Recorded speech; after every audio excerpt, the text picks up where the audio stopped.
Oke, selamat pagi, salam sejahtera bagi kita semua. Sebelumnya selamat datang pada acara webinar series program peminatan Chemical Business Development Teknik Kimia Unpar. Sebelumnya saya selaku perwakilan dari jurusan Teknik Kimia ingin mengucapkan terima kasih kepada Bapak Ibu, mahasiswa, adik-adik, terutama untuk Ibu Felicia Rahmat ya, yang sudah berkenan hadir dan sebagai pembicara pada acara webinar pada kali ini ya.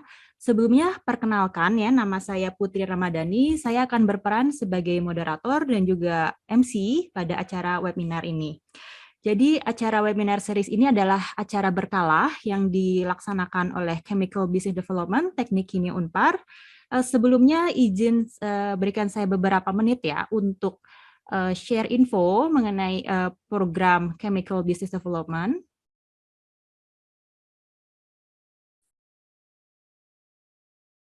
Oke, sebentar. Oke, jadi program peminatan Chemical Business Development adalah sebuah program peminatan dari Teknik Kimia Unpar yang memberikan kemampuan dasar kepada para mahasiswanya untuk menjadi seorang profesional sehingga mereka bisa mengembangkan bisnis karena mereka itu memiliki kemampuan dasar seperti marketing, supply chain management, business model development, dan juga money management serta riset dan analisa pasar. Lulusan dari program CBD ini diharapkan memiliki peluang yang lebih luas dan mampu mengembangkan karir di industri kimia, sehingga mereka bisa berkarir sebagai seorang business developer atau juga bisa menjadi jembatan antara product development dengan bagian manajemen seperti marketing, finance, dan supply chain management, serta diharapkan bisa menjadi seorang chemical-based entrepreneur.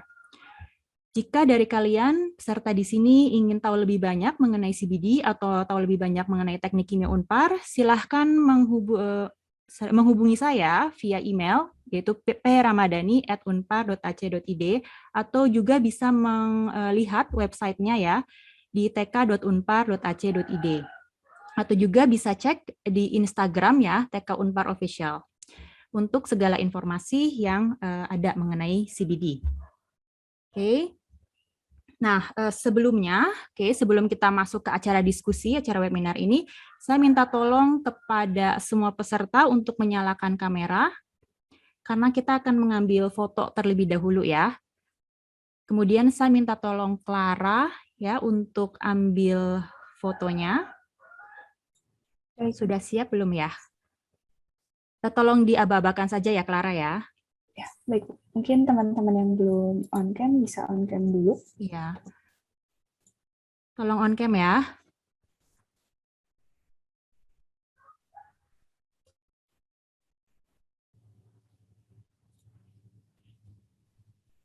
Sudah, Clara? Masih bagian belum, Bu? Uh, Berapa menit lagi atau langsung aja? Langsung ambil aja dulu ya. Baik, ini ada 2 halaman. Saya mulai dari halaman pertama ya. 1, 2, 3. Kemudian halaman kedua. 1, 2, 3. Oke, sudah Bu. Terima kasih. Oke, terima kasih Clara. Oke, jadi kembali lagi. Jadi pada hari ini kita kedatangan tamu spesial yaitu Ibu Felicia Rahmat. Felicia Rahmat ini adalah alumni Teknik Kimia Unpar angkatan 2012 ya, kalau tidak salah.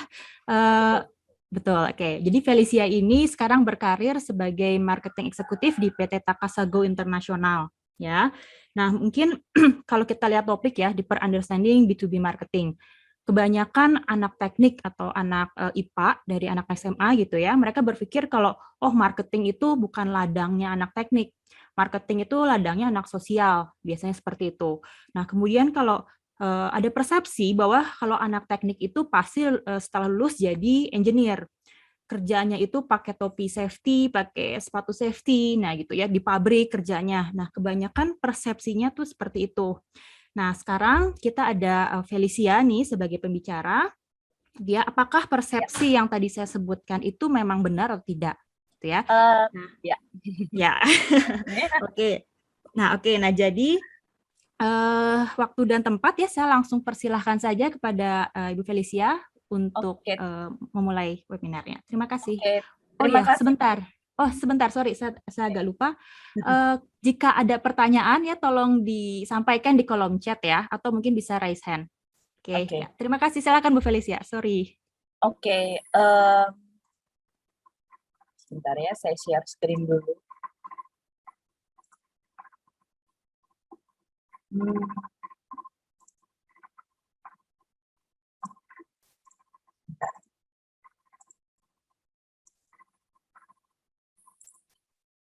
Apakah screen saya sudah terlihat? Sudah terlihat ya. Oke, terima kasih Bu Putri atas kesempatannya kali ini. Saya kebetulan memang alumni Teknik Kimia Unpar di tahun 2012. Saya masuk kuliah tahun 2012.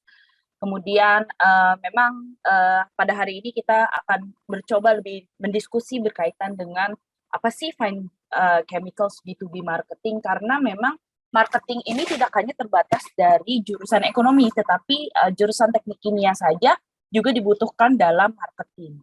Oleh karena itu, saya akan coba memperkenalkan diri saya terlebih dahulu.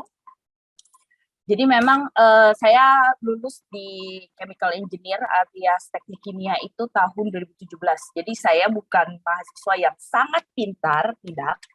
Saya mahasiswa yang biasa-biasa aja. Saya menikmati perkuliahan saya dengan sangat bahagia karena saya kurang lebih kuliah itu sekitar 5 tahun. Kemudian saya begitu lulus, saya lulus kebetulan di wisuda ketiga, jadi itu akhir tahun penghujung 2017, kalau nggak salah bulan September atau Oktober, saya agak sedikit lupa karena udah lama. Kemudian saya masuk menjadi marketing asisten di PT Takasago International Indonesia. Cuma seiring dengan berjalannya waktu, tentu saja karir ini akan terus berjalan ya sesuai dengan performance masing-masing. Kemudian saya dipromot menjadi marketing eksekutif untuk PT Takasago International Indonesia yang naungannya di bawah Takasago International Singapore. Jadi memang saya di station di Indonesia, saya memang bekerja di head office di Indonesia di BSD, kebetulan di Tangerang. Tetapi saya under kontraknya oleh Takasago International Singapore. Dan baru tahun ini berita baik, baru bulan ini saya officially dipromot sebagai beverage, confectionery, and oral care kategori marketing leader di Indonesia. Jadi saya membawahi saya membawahi 3 divisi di Indonesia. Oke, untuk sertifikasi memang jika Anda adik-adik sekalian ingin bekerja di multinational company, tentu saja bahasa Inggris menjadi bahasa sehari-hari dalam kegiatan berbisnis, baik di dalam negeri maupun di luar negeri. Jadi memang TOEFL itu adalah hal yang penting, dan Unpar juga menyediakan TOEFL ya, kalau nggak salah menjadi salah satu syarat kelulusan dari sarjana-sarjana Unpar. Jadi bisa dikatakan bahwa lulusan Unpar ini Inggrisnya lumayan bagus. Kemudian yang kedua, sebagai seorang marketing tentu saja saya melibatkan diri banyak di presentasi untuk menawarkan servis dan jasa dari PT Takasago International Indonesia. Mungkin nanti di akhir di penghujung presentasi Anda akan tahu Takasago ini bergerak di bidang apa sih, gitu ya. Jadi ilmu presentasi itu merupakan hal yang penting dalam marketing. Jadi saya juga kebetulan di training dari Takasago di beberapa ilmu. Jadi karena saya sarjana teknik kimia, tentu saja saya dulu belajar marketing itu sedikit sekali, sehingga saya dibekali oleh beberapa ilmu seperti high impact online presentation.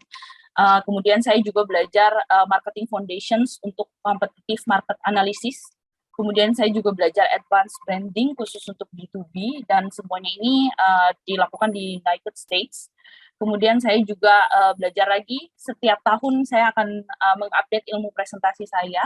Kemudian yang terakhir, saya kebetulan dapat kesempatan dari Takasago untuk belajar how to lead a team with a vision. Jadi memang ini lebih ke study case di Harvard Business School USA. Jadi memang kalau yang terakhir ini lebih ke manajerial sih. Jadi lebih ke arah bagaimana saya menjadi seorang leader yang baik untuk ketiga divisi tersebut. Kemudian bagaimana saya bisa memanage orang-orang untuk menjadi full potentialnya. Jadi memang ilmu ini tidak akan pernah berhenti. Jadi jangan pernah berhenti belajar ya, Dek. Oke, untuk agenda hari ini kita akan langsung masuk ke topiknya. Yang pertama ada understanding B2B dan B2C. Jadi presentasi kali ini saya maunya interaktif ya, di mana saya akan melibatkan beberapa kotak chat ataupun reaction, baik itu annotate. Jadi kalau kalian lihat menu di Zoom Anda, ini ada yang namanya annotate. Di annotate ini ada yang namanya stamp. Jadi bisa pakai stamp, entah itu bintang, entah itu panah, entah itu hati.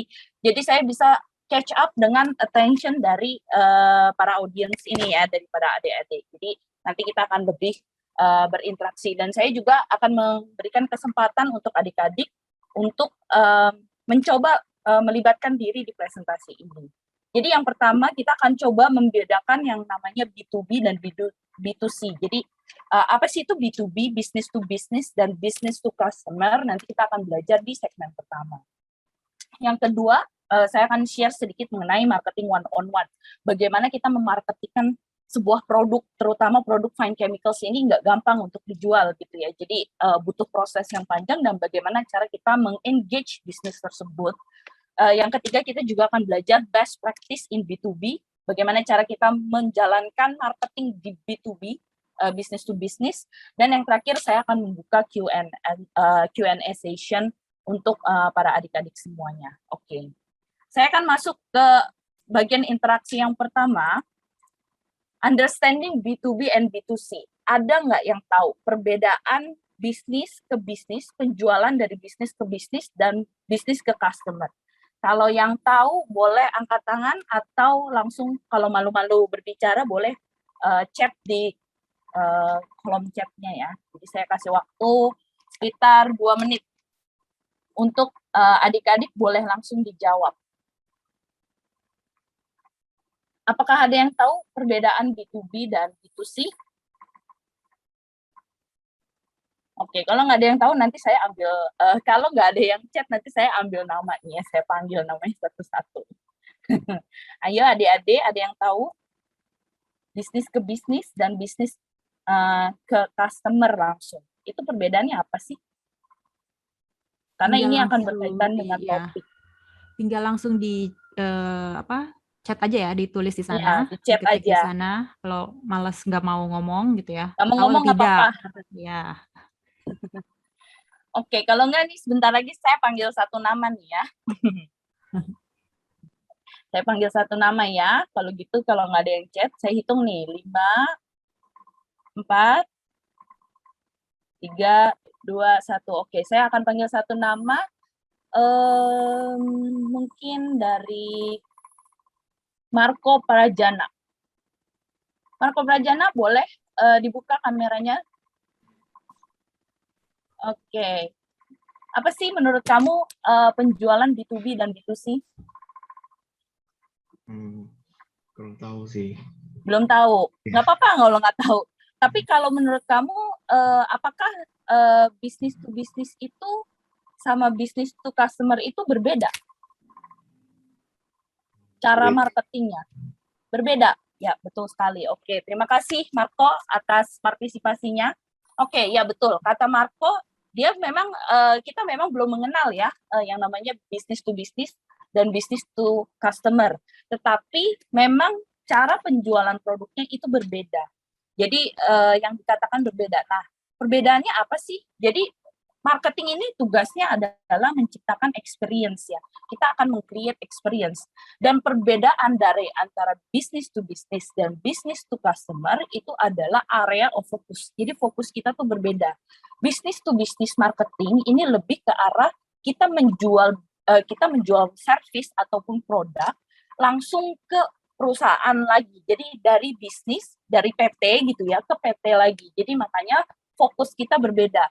Kalau bisnis to customer marketing ini lebih ke arah dari perusahaan PT langsung ke konsumen langsung. Nah, adik-adik di sini pasti menggunakan produk-produk dari yang namanya FMCG ya, fast moving consumer good. Nah, itu adalah jenis bisnis yang dari bisnis to customer. Jadi memang adik-adik ini menggunakan produk dan jasanya secara langsung. Contoh, misalnya bisnis to customer itu adalah Unilever. Jadi Unilever itu menjual produk-produk sabun, shampoo, kemudian ada makanannya gitu ya, ada Royco, kemudian ada Pepsodent. Itu kalian adalah konsumen langsung. Jadi kalian ini adalah B2C. Jadi kalian Unilever ini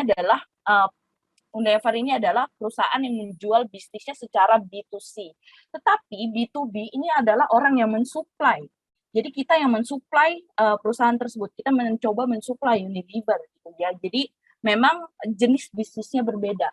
Oleh karena itu juga target audience dari marketingnya juga berbeda. Jadi kita ini menjual produk dengan target audience yang berbeda.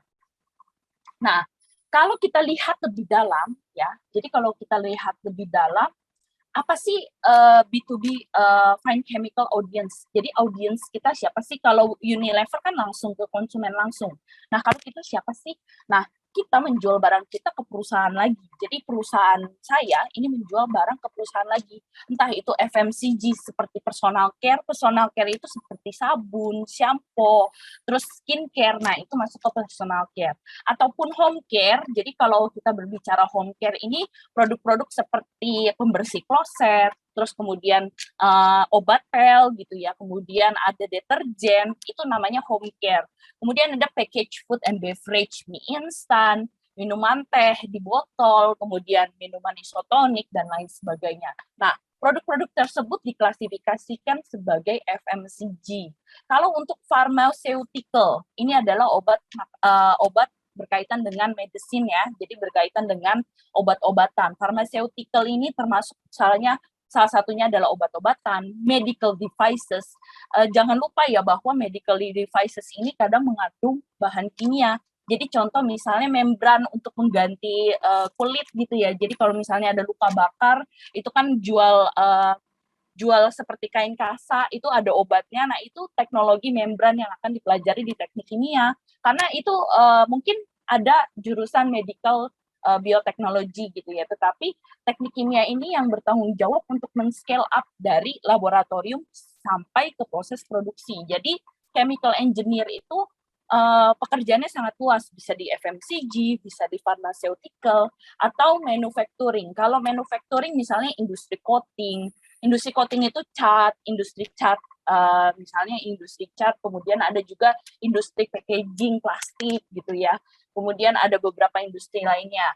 Kemudian ada otomotif. Otomotif itu juga walaupun memang secara umum dia tidak ada proses reaksi kimia secara langsung, tetapi dalam pembuatan spare part-nya itu pasti membutuhkan teknik kimia dalam proses pembuatannya.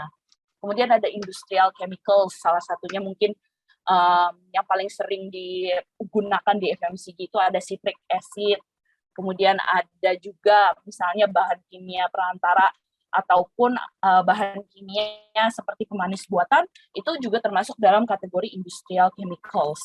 Jadi kalau bisnis Takasago ini bergerak di fine chemical, jadi kita mensuplai ke FMCG, kebetulan produk yang kami miliki ini lebih ke arah mensuplai ke FMCG maupun pharmaceutical. Jadi kita memang tidak bergerak di bidang manufacturing, tetapi kita bergerak di bidang FMCG dan pharmaceutical. Jadi kita mensuplai perusahaan-perusahaan FMCG di Indonesia maupun dunia. Nah, fine chemical ini adalah bahan kimia yang sangat spesifik dan custom made. Jadi spesifikasi baik itu kimia fisik maupun kimia organiknya ini dibuat secara spesial sesuai dengan produk yang akan kita target. Jadi contoh kalau kita menjual produk ke mie instan ataupun kita jual produk ke minuman kemasan, yang satu asin, yang satu manis gitu ya. Jadi itu secara spesifikasi juga berbeda. Kemudian kalau kita menjual di Indonesia ataupun di luar negeri, itu secara regulasi keamanan makanan juga berbeda. Makanya marketing dari B2B Fine Chemicals ini biasanya bertemu dengan orang yang memiliki pengaruh penting di perusahaannya. Jadi mereka biasanya kita mengencounter audience atau kita bertemu audience dengan yang memiliki decision making atau memiliki kemampuan untuk menentukan produk ini apakah dilanjutkan atau dibuat atau tidak gitu. Karena kita memang kalau misalnya belum ada project kita nggak akan buat karena itu benar-benar tailor made. Jadi seperti tukang jahit, bajunya tuh benar-benar jahit satu-satu gitu. Nah, biasanya untuk marketing fine chemicals ini bertemunya dengan orang penting di research and development. Tentu saja karena research and development di FMCG ini memiliki pengaruh yang penting dalam formulasi produk. Kemudian kita juga bertemu dengan bisnis analis. Apakah produk saya ini bisa digunakan secara umum di produk mereka? Kemudian kita juga biasanya bisa bertemu dengan financial head untuk berdiskusi berkaitan dengan harga, procurement untuk menyediakan stok. Jadi procurement ini yang bertanggung jawab dalam ketersediaan stok di bisnis customer kita. Kemudian yang terakhir ada bahkan di beberapa industri di Indonesia, CEO atau owner ini masih menjadi important decision maker untuk meluncurkan produk baru. Dari sini apakah ada pertanyaan sifat dari B2B dan B2C? Kalau ada pertanyaan boleh raise hand. Ya, apakah sampai sini ada pertanyaan dari adik-adik semua? Atau sudah jelas ya? Sudah jelas. Oke. Kalau sudah jelas saya lanjutkan ya. Ya, diteruskan dulu saja. Berarti pinter-pinter semua nih adik-adiknya di sini. Oke, saya lanjutkan ya ke selanjutnya. Nah, kalau berbicara tentang B2B marketing itu lebih, jadi lebih, yang pertama itu lebih niche market. Niche market itu adalah, niche itu bahasa Inggrisnya dari, mungkin sedikit atau unik ya. Jadi kita tuh lebih niche. Jadi kita tuh benar-benar industri yang cukup eksklusif di dunia fine chemical ya. Kalau di chemicals itu kan kita dibagi sama fine chemical, bulk chemical gitu ya. Kalau misalnya dibandingkan dengan bulk chemical ataupun komoditi, kita ini udah paling niche, udah paling eksklusif gitu. Karena nggak semua orang bisa bikin produk kita. Yang kedua, kita harus sebagai seorang marketing di B2B, kita harus lebih bisa melead. Jadi kita harus bisa memimpin. Karena kita otak dari inovasi yang ada di market Indonesia gitu ya. Jadi terutama di project management. Jadi kita harus bisa meng-create dari permintaan customer sampai menjadi produk yang nyata gitu. Dan itu membutuhkan proses yang panjang dalam penciptaan sebuah produk atau inovasi sebuah produk. Kemudian yang ketiga, lebih banyak stakeholder yang terlibat. Jadi misalnya dari Takasago sendiri biasanya bertemu dengan orang-orang penting di perusahaan-perusahaan FMCG di Indonesia gitu ya. Jadi salah satu contohnya misalnya Unilever, misal ada Mayora gitu ya, Indofood gitu ya, ada Otsuka gitu. Jadi memang kita ini biasa bertemu dengan orang-orang yang memang memiliki peran penting di perusahaan tersebut. Jadi makanya lebih banyak stakeholders yang terlibat atau pemilik saham yang terlibat. Kemudian yang terakhir, kita lebih longer purchase cycles. Jadi memang komitmen bisnis to bisnis itu lebih tinggi ya. Jadi loyalitas terhadap merek atau produknya itu lebih tinggi gitu. Karena dia tidak bisa sembarangan mengganti ingredients di dalam produk tersebut. Contoh ya, misalnya ada mie goreng gitu ya, Indomie goreng. Kalau rasanya diganti, itu kan pasti semua rakyat Indonesia komplain nih ya kan. Jadi memang ada spesifik yang ada spek yang tidak bisa diganti oleh produk lainnya karena memang kita ini sifatnya fine chemicals. Jadi nggak ada produk kita ya customer tidak akan produksi gitu. Dan which is secara purchase cycle itu pasti lebih panjang sesuai dengan umur produk yang ada di pasaran seperti itu. Nah, itu adalah definisi dari B2B dan B2C. Dan sekarang kita akan masuk ke bagian kedua, yaitu marketing one-on-one. Bagaimana kita mempelajari tips and trick menjadi seorang B2B marketing. Jadi ini memang lebih spesifik ya.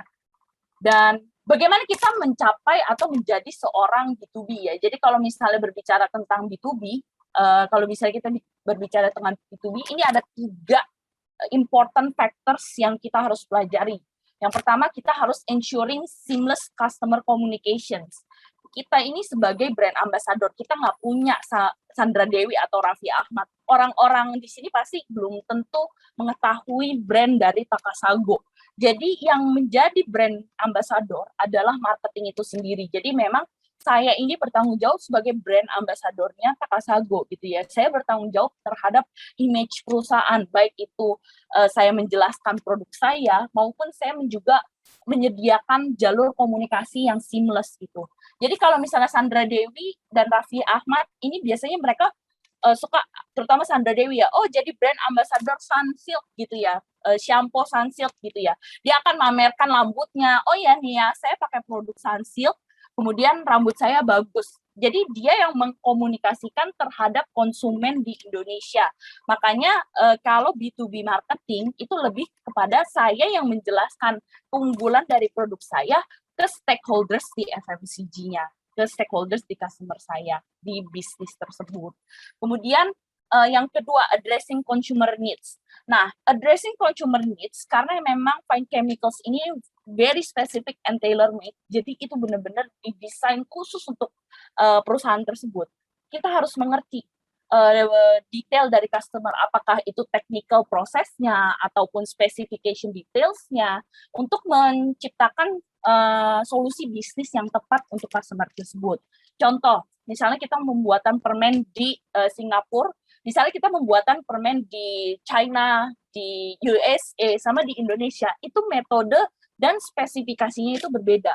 Di Indonesia ini unik. Misalnya permen itu kita biasanya contoh permen yang keras ya, permen yang berasal dari gula gitu, misalnya relaksa gitu ya.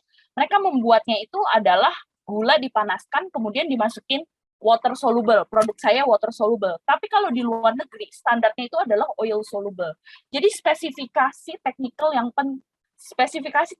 details itu dibutuhkan oleh seorang marketing dari fine chemicals gitu di marketing. Jadi orang marketing di fine chemicals itu nggak mungkin ngambil anak dari jurusan ekonomi, karena jurusan ekonomi nggak akan bisa menjelaskan apakah itu oil soluble, water soluble, heat stable kah, atau solubility-nya kah, atau dia emulsion, itu tidak akan bisa, karena dia bukan technical expert. Kemudian yang ketiga, educating colleges and business partners, terutama owner-owner dari perusahaan ini. CEO itu biasanya background-nya adalah finance. Mereka biasanya background-nya adalah ekonomi. Sebagai seorang marketing, saya harus bisa menjelaskan apakah water soluble ini yang merupakan produk yang terbaik untuk perusahaan Anda. Apakah produk ini merupakan produk yang Anda cari? Apakah produk ini merupakan yang harganya paling cocok di Anda gitu ya. Jadi memang kita harus bisa mengajari baik itu technical dan chemical specification untuk background orang yang berbeda. Kemudian yang kedua, kita juga harus bisa mengerti chain reaction apa sih yang mungkin terjadi, atau reaksi kimia apa sih yang mungkin terjadi di customer.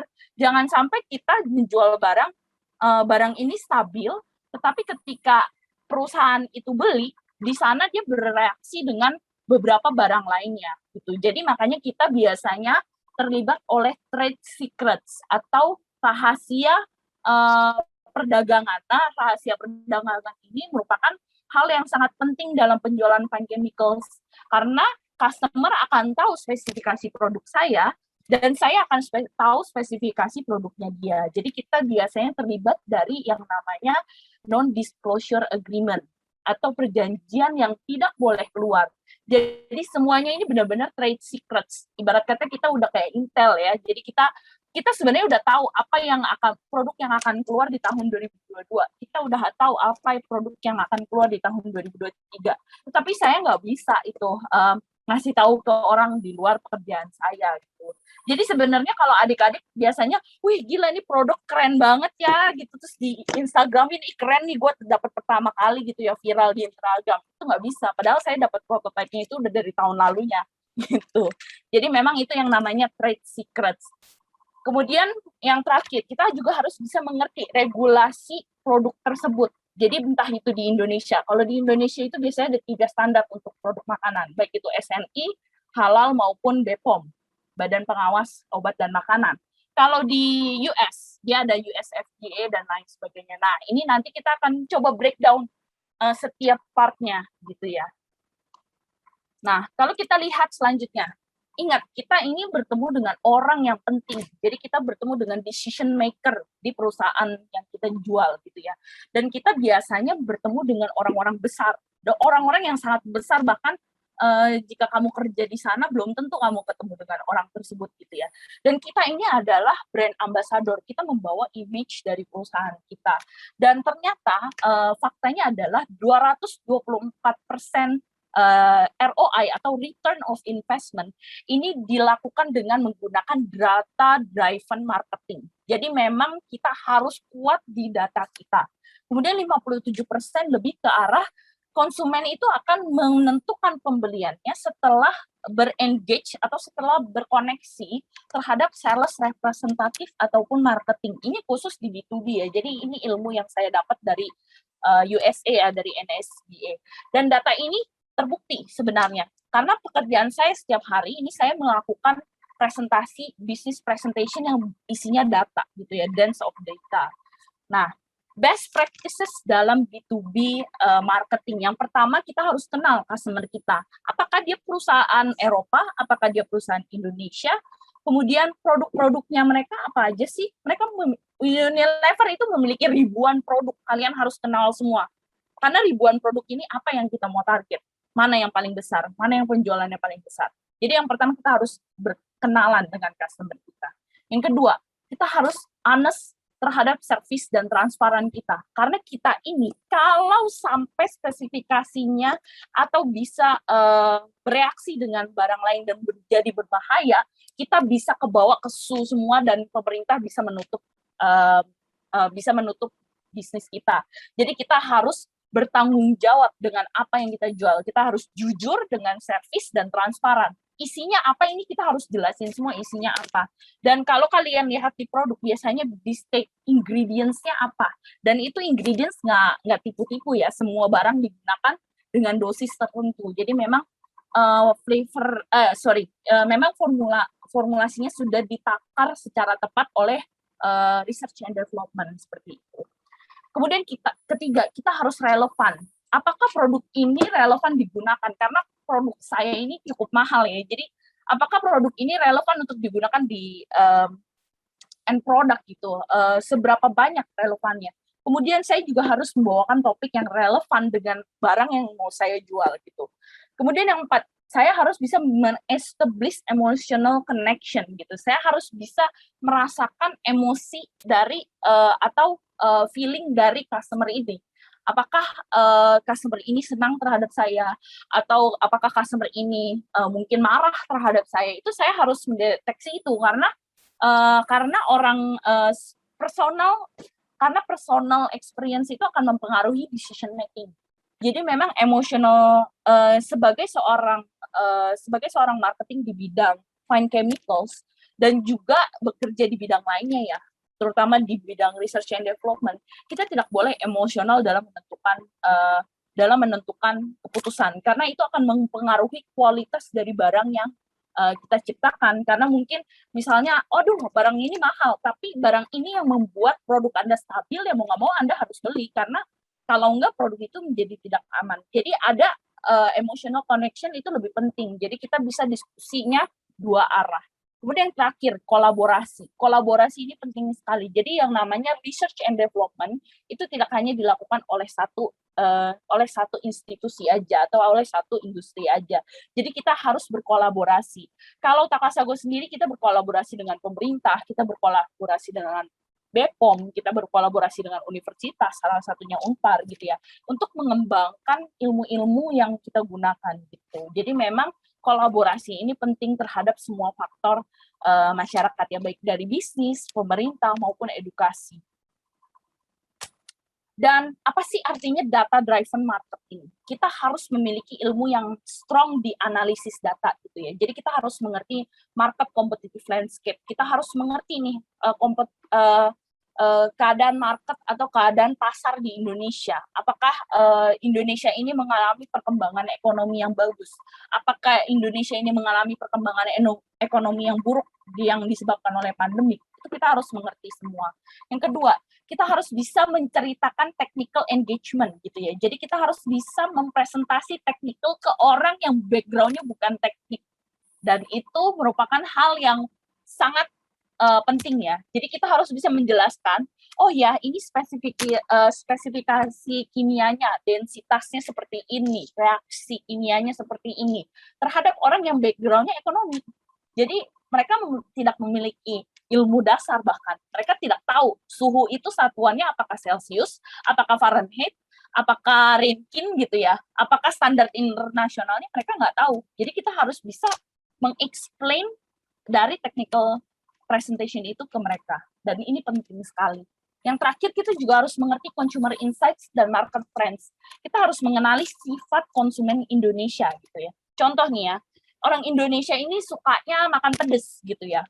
Kalau kamu mau jualan di United States dengan tingkat kepedesan kita gitu, nggak akan laku barangnya, karena orang nggak akan mau beli gitu. Jadi memang consumer insights dan market trends di negara yang kamu tempati atau di negara yang mau kamu jual atau target, nah itu penting. Jadi kita penting untuk mengetahui dari consumer insight dan trending topik yang ada di negara yang kita tuju. Nah, dan sebagai seorang marketing kita harus smart. Kita harus terlihat pintar di depan CEO. Nggak mungkin kita presentasi di depan CEO tapi ditanya pelangap-longo gitu ya. Jadi kita harus being a smart marketing. Smart marketing itu kita harus spesifik. Yang kita bawakan itu harus spesifik. Yang kedua harus bisa dihitung, measurable. Baik itu secara US dollar, baik itu secara duit, ataupun secara chemical. Itu berapa tonasenya, berapa MT, berapa reaction-nya, berapa dosage-nya, berapa cost in use-nya, itu kita harus ngerti sampai ke sana.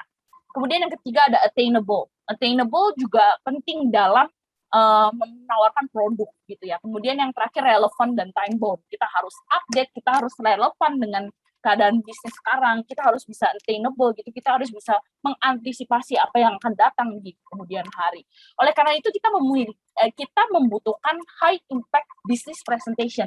Karena business presentation ini cuma one shot. CEO itu sibuk, dan contoh Unilever gitu ya.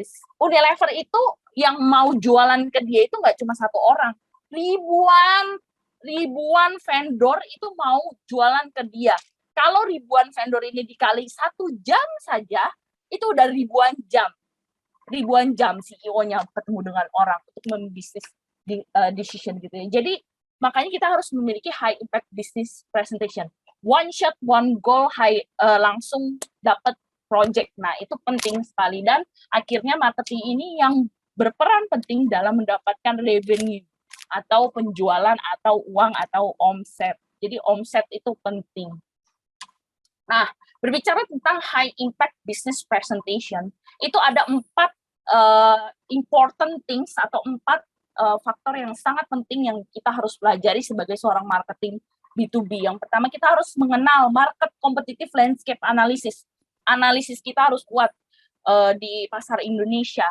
Yang kedua, kita harus bisa menjadi technical experts. Kita harus bisa menjadi technical experts untuk menjelaskan chemical background, baik itu ke orang R&D maupun ke orang finance gitu ya. Kemudian yang ketiga, kita harus bisa memberikan high impact presentation skills. Kita harus bisa mengenali audiens kita gitu ya. Yang terakhir, kita juga harus update terhadap tren-tren yang ada gitu ya. Kemudian kalau kita lihat lebih dalam, bagaimana kita cara menciptakan analisis yang bagus untuk pasar gitu ya. Kita harus bikin competitive landscape. Jadi kita harus bikin yang namanya SWOT analisis ya, strength, weakness, opportunity, threat gitu ya. Kemudian kita harus bisa mendefinisikan kompetitor kita siapa sih. Kemudian yang kedua, kompetitor kita itu jualan apa ya.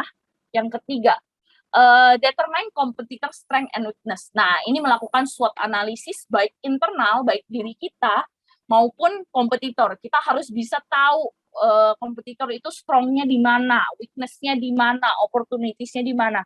Caranya gimana? Kalau saya sih mau bercanda ya, jadi cenayang gitu ya. Jadi kita nebak-nebak nih. Kita kalau udah ada di industri, ini biasanya feeling-nya udah dapet. Jadi kalau dibilangin determine competitor strength and weakness, gampangnya itu adalah jadi cenayang. Jadi kita ngintip-ngintip jadi intel gitu ya. Kita ngintip-ngintip tetangga jualan apa sih gitu ya. Kita analisa dari bisnis profilnya. Kebetulan kalau sekarang kan enak ya, ada Google ya, kita lihat dari website-nya, kita lihat dari LinkedIn-nya, kita lihat dari Facebook-nya, Instagram-nya gitu kita lihat, kemudian kita analisis, kita mapping gitu. Nah, kita bisa tahu nih dia jualan apa kurang lebih gitu ya. Kemudian determine your own strength and weakness. Ini udah pasti ya, kalau borok sendiri biasanya lebih banyak gitu ya. Alias kalau luka sendiri itu kan berasa sakit gitu ya. Jadi kita bisa lebih mengenali gitu industri terutama di internal kita gitu. Dan yang terakhir kita harus bisa mengenali apa yang konsumen kita cari. Apa sih kira-kira yang akan trending ke depannya. Nah, itu juga harus menjadi informasi yang penting dalam membuat business presentation gitu ya.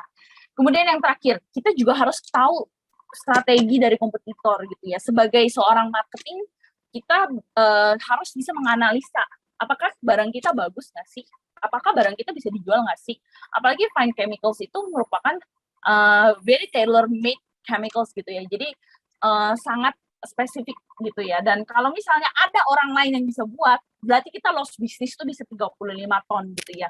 Nah, itu penting banget. Makanya kita harus bisa specify tujuan dari kompetitor kita apa. Apakah kompetitor kita sedang mematching barang kita gitu, ada lagi mencoba mengambil bisnis kita, itu juga kita harus aware dengan itu. Kemudian kita juga harus bisa mengevaluate consumers feeling and feedback. Jadi kita harus menjaga hubungan baik terhadap konsumen kita. Kalau konsumen kita ini sudah menjadi sahabat gitu ya, atau partner gitu ya, namanya bisnis partner gitu ya. Kalau misalnya di luar negeri, kalian tahu suami istri itu manggilnya bukan husband, ya husband and wife, tapi mereka juga bilang partners gitu. Karena mereka nggak akan bisa terpisah gitu. Kalau udah terpisah ya divorce namanya. Nah, kita kalau mau menjadi partner, kita juga harus tahu perasaan dari konsumen kita seperti apa gitu. Terutama orang-orang yang memiliki peran penting di Indonesia. Jadi istilah kata, kalau memang kita mau jualan barang ke perusahaan tersebut, kita harus PDKT gitu. Pendekatan, kayak orang mau jadi suami istri ya kita harus pendekatan juga gitu. Baru bisa jadi partners. Kemudian analyze competitor market research. Kompetitor kita itu pakai apa sih market research-nya? Apakah mereka punya divisi sendiri kah? Apa mereka pakai pihak ketiga kah? Nah, itu biasanya kita tahu ketika kita sudah terjun ke industri. Kita bisa analisa apa yang terjadi di industri ini gitu. Dan ini memang membutuhkan waktu untuk mengetahui kompetitor market research. Yang terakhir, observe competitor selling process. Nah, ini penting sekali. Apakah dia punya pabrik di Indonesia? Apakah dia tidak punya pabrik di Indonesia? Apakah dia menggunakan distributor kah? Atau dia direct selling kah? Nah, ini juga penting dalam B2B bisnis. Selanjutnya kita juga harus bisa mengevaluasi analisis framework. Jadi kita harus bisa menganalisa apakah data kita efektif nggak? Data kita sesuai nggak sih dengan kenyataannya? Nah, ini penting sekali untuk merefleksi atau mengevaluasi apa yang kita kerjakan. Gitu. Biasanya kalau saya melakukan evaluasi ini sebulan sekali sama 3 bulan sekali. Kira-kira kita efektif nggak sih jualan ini? Approach-nya, pendekatannya seperti ini gitu. Apakah efektif? Kalau nggak efektif, kita harus ganti gitu. Kemudian yang kedua, communicate your position. Nah, ini juga penting. Position kita atau posisi kita itu juga penting.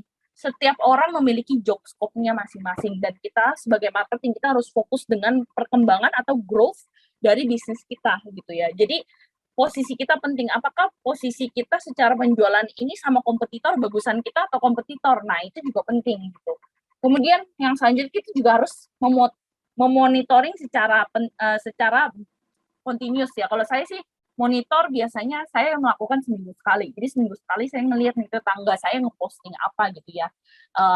Kompetitor saya ngeposting apa gitu. Itu saya harus tetap keep an eye on them. Kalau nggak saya bisa ketinggalan momentumnya untuk menjual sesuatu gitu. Dan yang terakhir kita juga harus bisa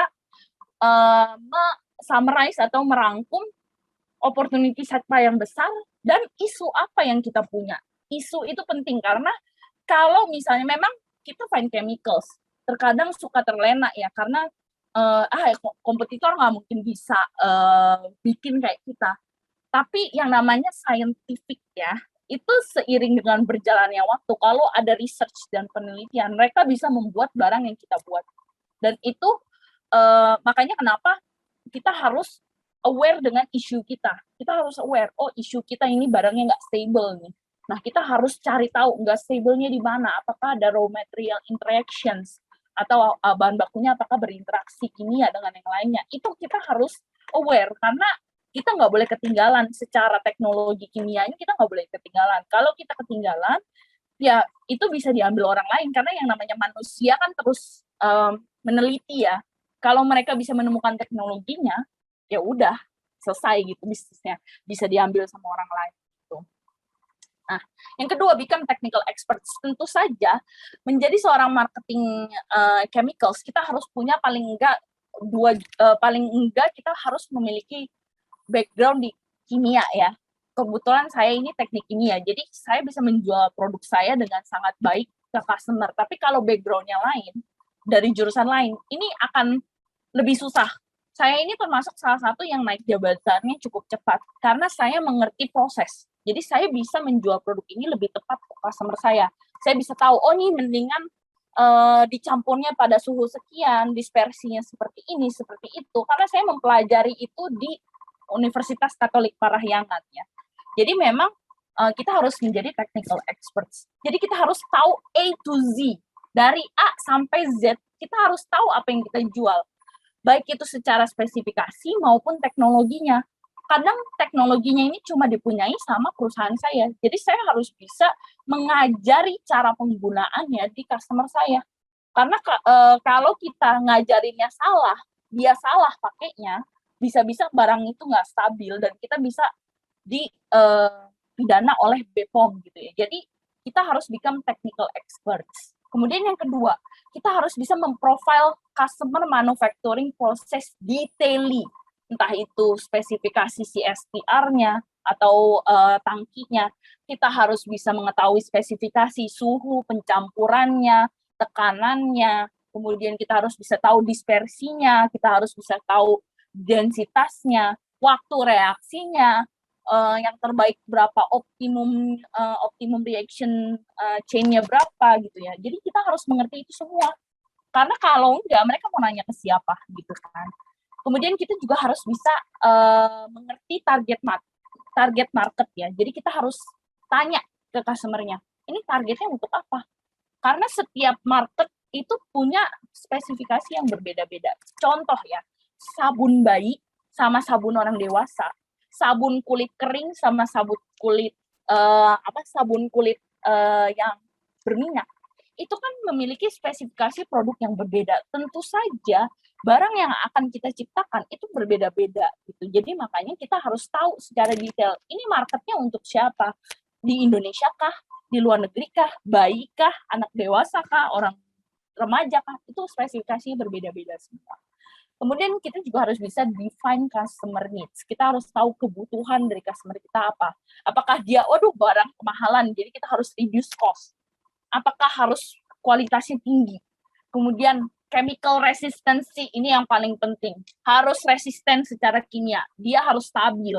Kemudian heat stability, kalau dipanasin barangnya nggak boleh berubah, chain reaction-nya nggak boleh putus. Kalau dipanasin kan cenderung putus ikatan kimianya. Nah, kita harus bikin gimana dia tetap stabil di panas. Kemudian solubilitas. Percuma kalau kamu jualan chain reaction-nya stabil, tapi begitu diaduk nggak bisa diaduk, ngambang dia di atas. Itu juga nggak boleh. Jadi kita harus benar-benar tahu apa yang dibutuhkan oleh customer. Kemudian yang terakhir, kita juga harus tahu reaksi kimianya itu apakah punya reaksi samping. Kalau reaksi sampingnya tercipta, apakah itu masih sesuai dengan regulasi yang berlaku di Indonesia? Nah, ini juga penting. Jadi makanya kita bisnis cycle-nya itu lebih longer gitu. Jadi kita tuh menciptakan produk tuh bisa setahun. Bahkan saya rekor nih menciptakan satu produk 12 tahun. Warisan project dari sebelum saya. Karena itu yang namanya continuous learning, continuous research itu nggak akan berhenti. Seperti itu. Nah, becoming technical experts, kita harus menjadi seorang expert yang berdasarkan bukti. Jadi evidence-based data. Kita harus bisa baca grafik, kita harus bisa baca penelitian, jurnalis harus bisa belajar jurnal pendidikan gitu ya. Dan yang pertama, hal yang penting, kita tidak boleh ragu-ragu, plan terhadap informasi. Jadi kita harus menyampaikan informasi yang tepat guna dengan bukti ilmiah gitu. Jadi kita nggak boleh tuh yang namanya sotoy. kayaknya sih ini kalau dicampur nggak apa-apa ya Pak, nggak boleh kayak gitu, karena itu berbahaya sekali. Karena kita harus comply terhadap safety regulation di setiap negara. Itu bisa contohnya ya, produk ini mungkin bisa dijual di Indonesia, tapi belum tentu bisa dijual di Amerika Serikat. Karena mungkin di Amerika Serikat mereka ada satu ingredients yang sudah dilarang oleh FDA. Nah, itu penting sekali mengetahui regulasi di setiap negara. Dan ini biasanya memang kita memiliki divisi regulasi di internal kita. Tetapi kita harus bisa baca regulasi itu. Karena kita yang akan menjelaskan ke customer. Nah, itu penting sekali untuk menjadi seorang technical expert, tapi bukan sotoy. Nah, bagaimana cara kita menjadi technical expert? Tentu saja yang namanya technical kan teknik ya bahasa Indonesianya. Ya minimal kita sarjananya sarjana teknik kimia seperti itu. Nah, berbicara tentang safety regulatory, kalau di Indonesia memang ada standar nasional Indonesia, ada halal MUI, Majelis Ulama Indonesia, ada BPOM. Tapi kalau di luar negeri, kalau di Amerika biasanya ada US FDA, kalau di China ada CFDA, kalau di European ada EFSA gitu, atau di Australia ada Australian Government, biasanya di arrange dari Ministry Department of Health and Aging Therapeutic Goods Administration. Jadi memang setiap negara itu punya regulasi yang berbeda-beda. Kalau kamu mau tanya, mana sih yang paling bagus? Saya mau nanya nih, mana sih regulasi yang menurut kalian paling bagus? Kira-kira ada yang mau jawab di sini? Regulasi mana yang paling sering didengar selain yang di Indonesia ya? Jadi di luar negeri. Menurut kalian mana sih yang paling advance teknologinya? Negara apa sih? Apakah Eropa, Australia kah, Cina kah, apa US? Langsung jawab aja ya. Langsung jawab aja ya. Dari Bernard katanya US. US, oke. Ada lagi? US, Europe kah? China kah? Atau Australia kah? Ayo dong, ini Eropa, kata Eropa, oke. Lanjut. Ada lagi yang mau komen? Ada lagi yang mau jawab? Ya mungkin kebanyakan US dan Eropa ya cenderungnya. Tapi faktanya adalah tesnya tuh yang paling ribet BPOM. Karena saya pengalaman ya, saya pengalaman mau jualan di US, saya mau jual di Europe. Kalau di US sama Europe, dia tesnya sekali udah beres. Jadi misalnya nih, saya mau jualan barang nih, saya apply ke US FDA, oke, I want to have this FDA approved gitu ya. Kita submit barangnya dari batch yang berbeda-beda, dia analisa sekali keluar. Kalau BPOM itu bisa 5 kali keluar. 5 kali analisanya. Karena dia mesti ngulang-ngulang lagi. Padahal hasilnya tuh ya mungkin persen error, namanya manusia pasti ada persen error ya. Persen error paling 1-3% itu masih tolerable ya. Tapi itu dia ulang lagi supaya cost in use-nya gede gitu ya. Supaya saya bayar BPOM-nya gede gitu. Tapi itu menjadi aman, produknya aman gitu ya. Kemudian yang kedua, halal MUI. Halal MUI juga ini salah satu halal yang terbaik di dunia. Jadi kalau kita sudah ada halal MUI, kita apply ke Malaysia, ke Singapura, itu cuma tinggal di convert doang. Karena mereka sudah percaya dengan halal MUI. Jadi thanks to Jokowi, karena Bapak Jokowi ini pintar dan suka ekspor-impor, jadi dia tahu regulasinya itu harus bagus. Jadi jangan cintailah produk Indonesia ya. Jadi produk Indonesia ini juga pasti aman digunakan. Seperti itu. Oke, saya lanjutkan. Nah, details itu penting. Jadi kita harus bisa breakdown dari manufacturing proses. Entah itu manufacturing proses di internal kita maupun manufacturing proses di eksternal kita. Jadi kan yang namanya proses manufaktur itu berbeda ya. Kalau di internal kita ya mungkin kita punya divisi research and development gitu ya. Kita punya divisi kalau di tempat saya ada chemical engineer formulation gitu ya. Yang memang lulusan chemical engineer yang tepat di situ. Tetapi kita juga harus bisa mengidentify manufacturing proses di customer. Kita nggak mungkin dikasih lihat tuh alatnya di customer. Jadi kita harus bisa ngitung. Baik itu kalau yang simpelnya mungkin cuma temperatur, pressure, mixing, solubility, chemical interaction. Ini yang paling gampang. Tapi kadang-kadang kalau when it comes to problem, marketing itu harus hadir. Ketika produk itu bermasalah, issues yang tadi saya bilang, issues, itu kita harus bisa solve issues-nya dari mana. Basic logic kita tuh harus bisa ngedrive. ini mungkin dari solubility, atau ini mungkin dari mixing speed, disperse-nya ini kurang disperse gitu ya, atau misalnya mungkin ini kurang lama nih waktu interaksinya, atau ini kelamaan ngaduknya. Nah, itu kita harus bisa analyze. Kira-kira itu apa sih yang terjadi di customer gitu ya.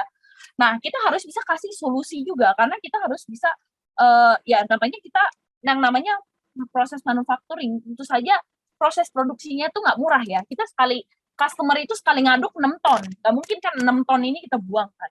Jadi kita harus bisa scale up. Kalau ada issues, kita harus bisa scale up. Yaudah Bu, coba bikin sekilo dulu, 6 kilo dulu.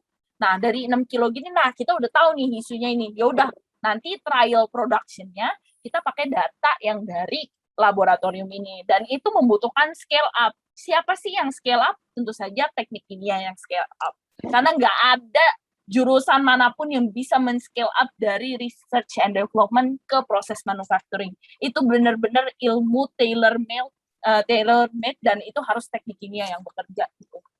Dan itu juga tidak hanya teknik kimia gitu. Research and development ini dari background scientific yang berbeda-beda. Ada yang dari food technology, ada yang dari kimia murni, ada yang dari kimia organik. Tetapi yang menggabungkan ilmu itu adalah teknik kimia. Karena kita yang belajar.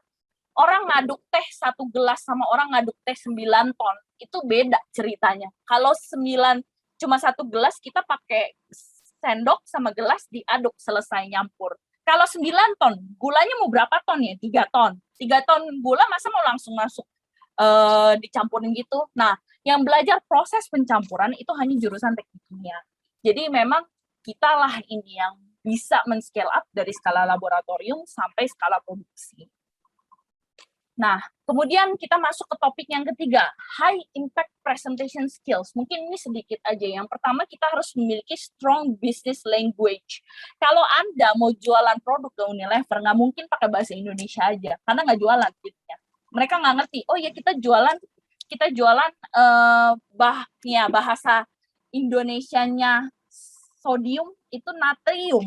Kita jualan, mau sampai kapan kita ngomong natrium gitu ya. Kita bilang, oh iya kita pakai mononatrium glutamat gitu ya. Kalau kamu jualan chemical secara internasional, orang tuh bingung.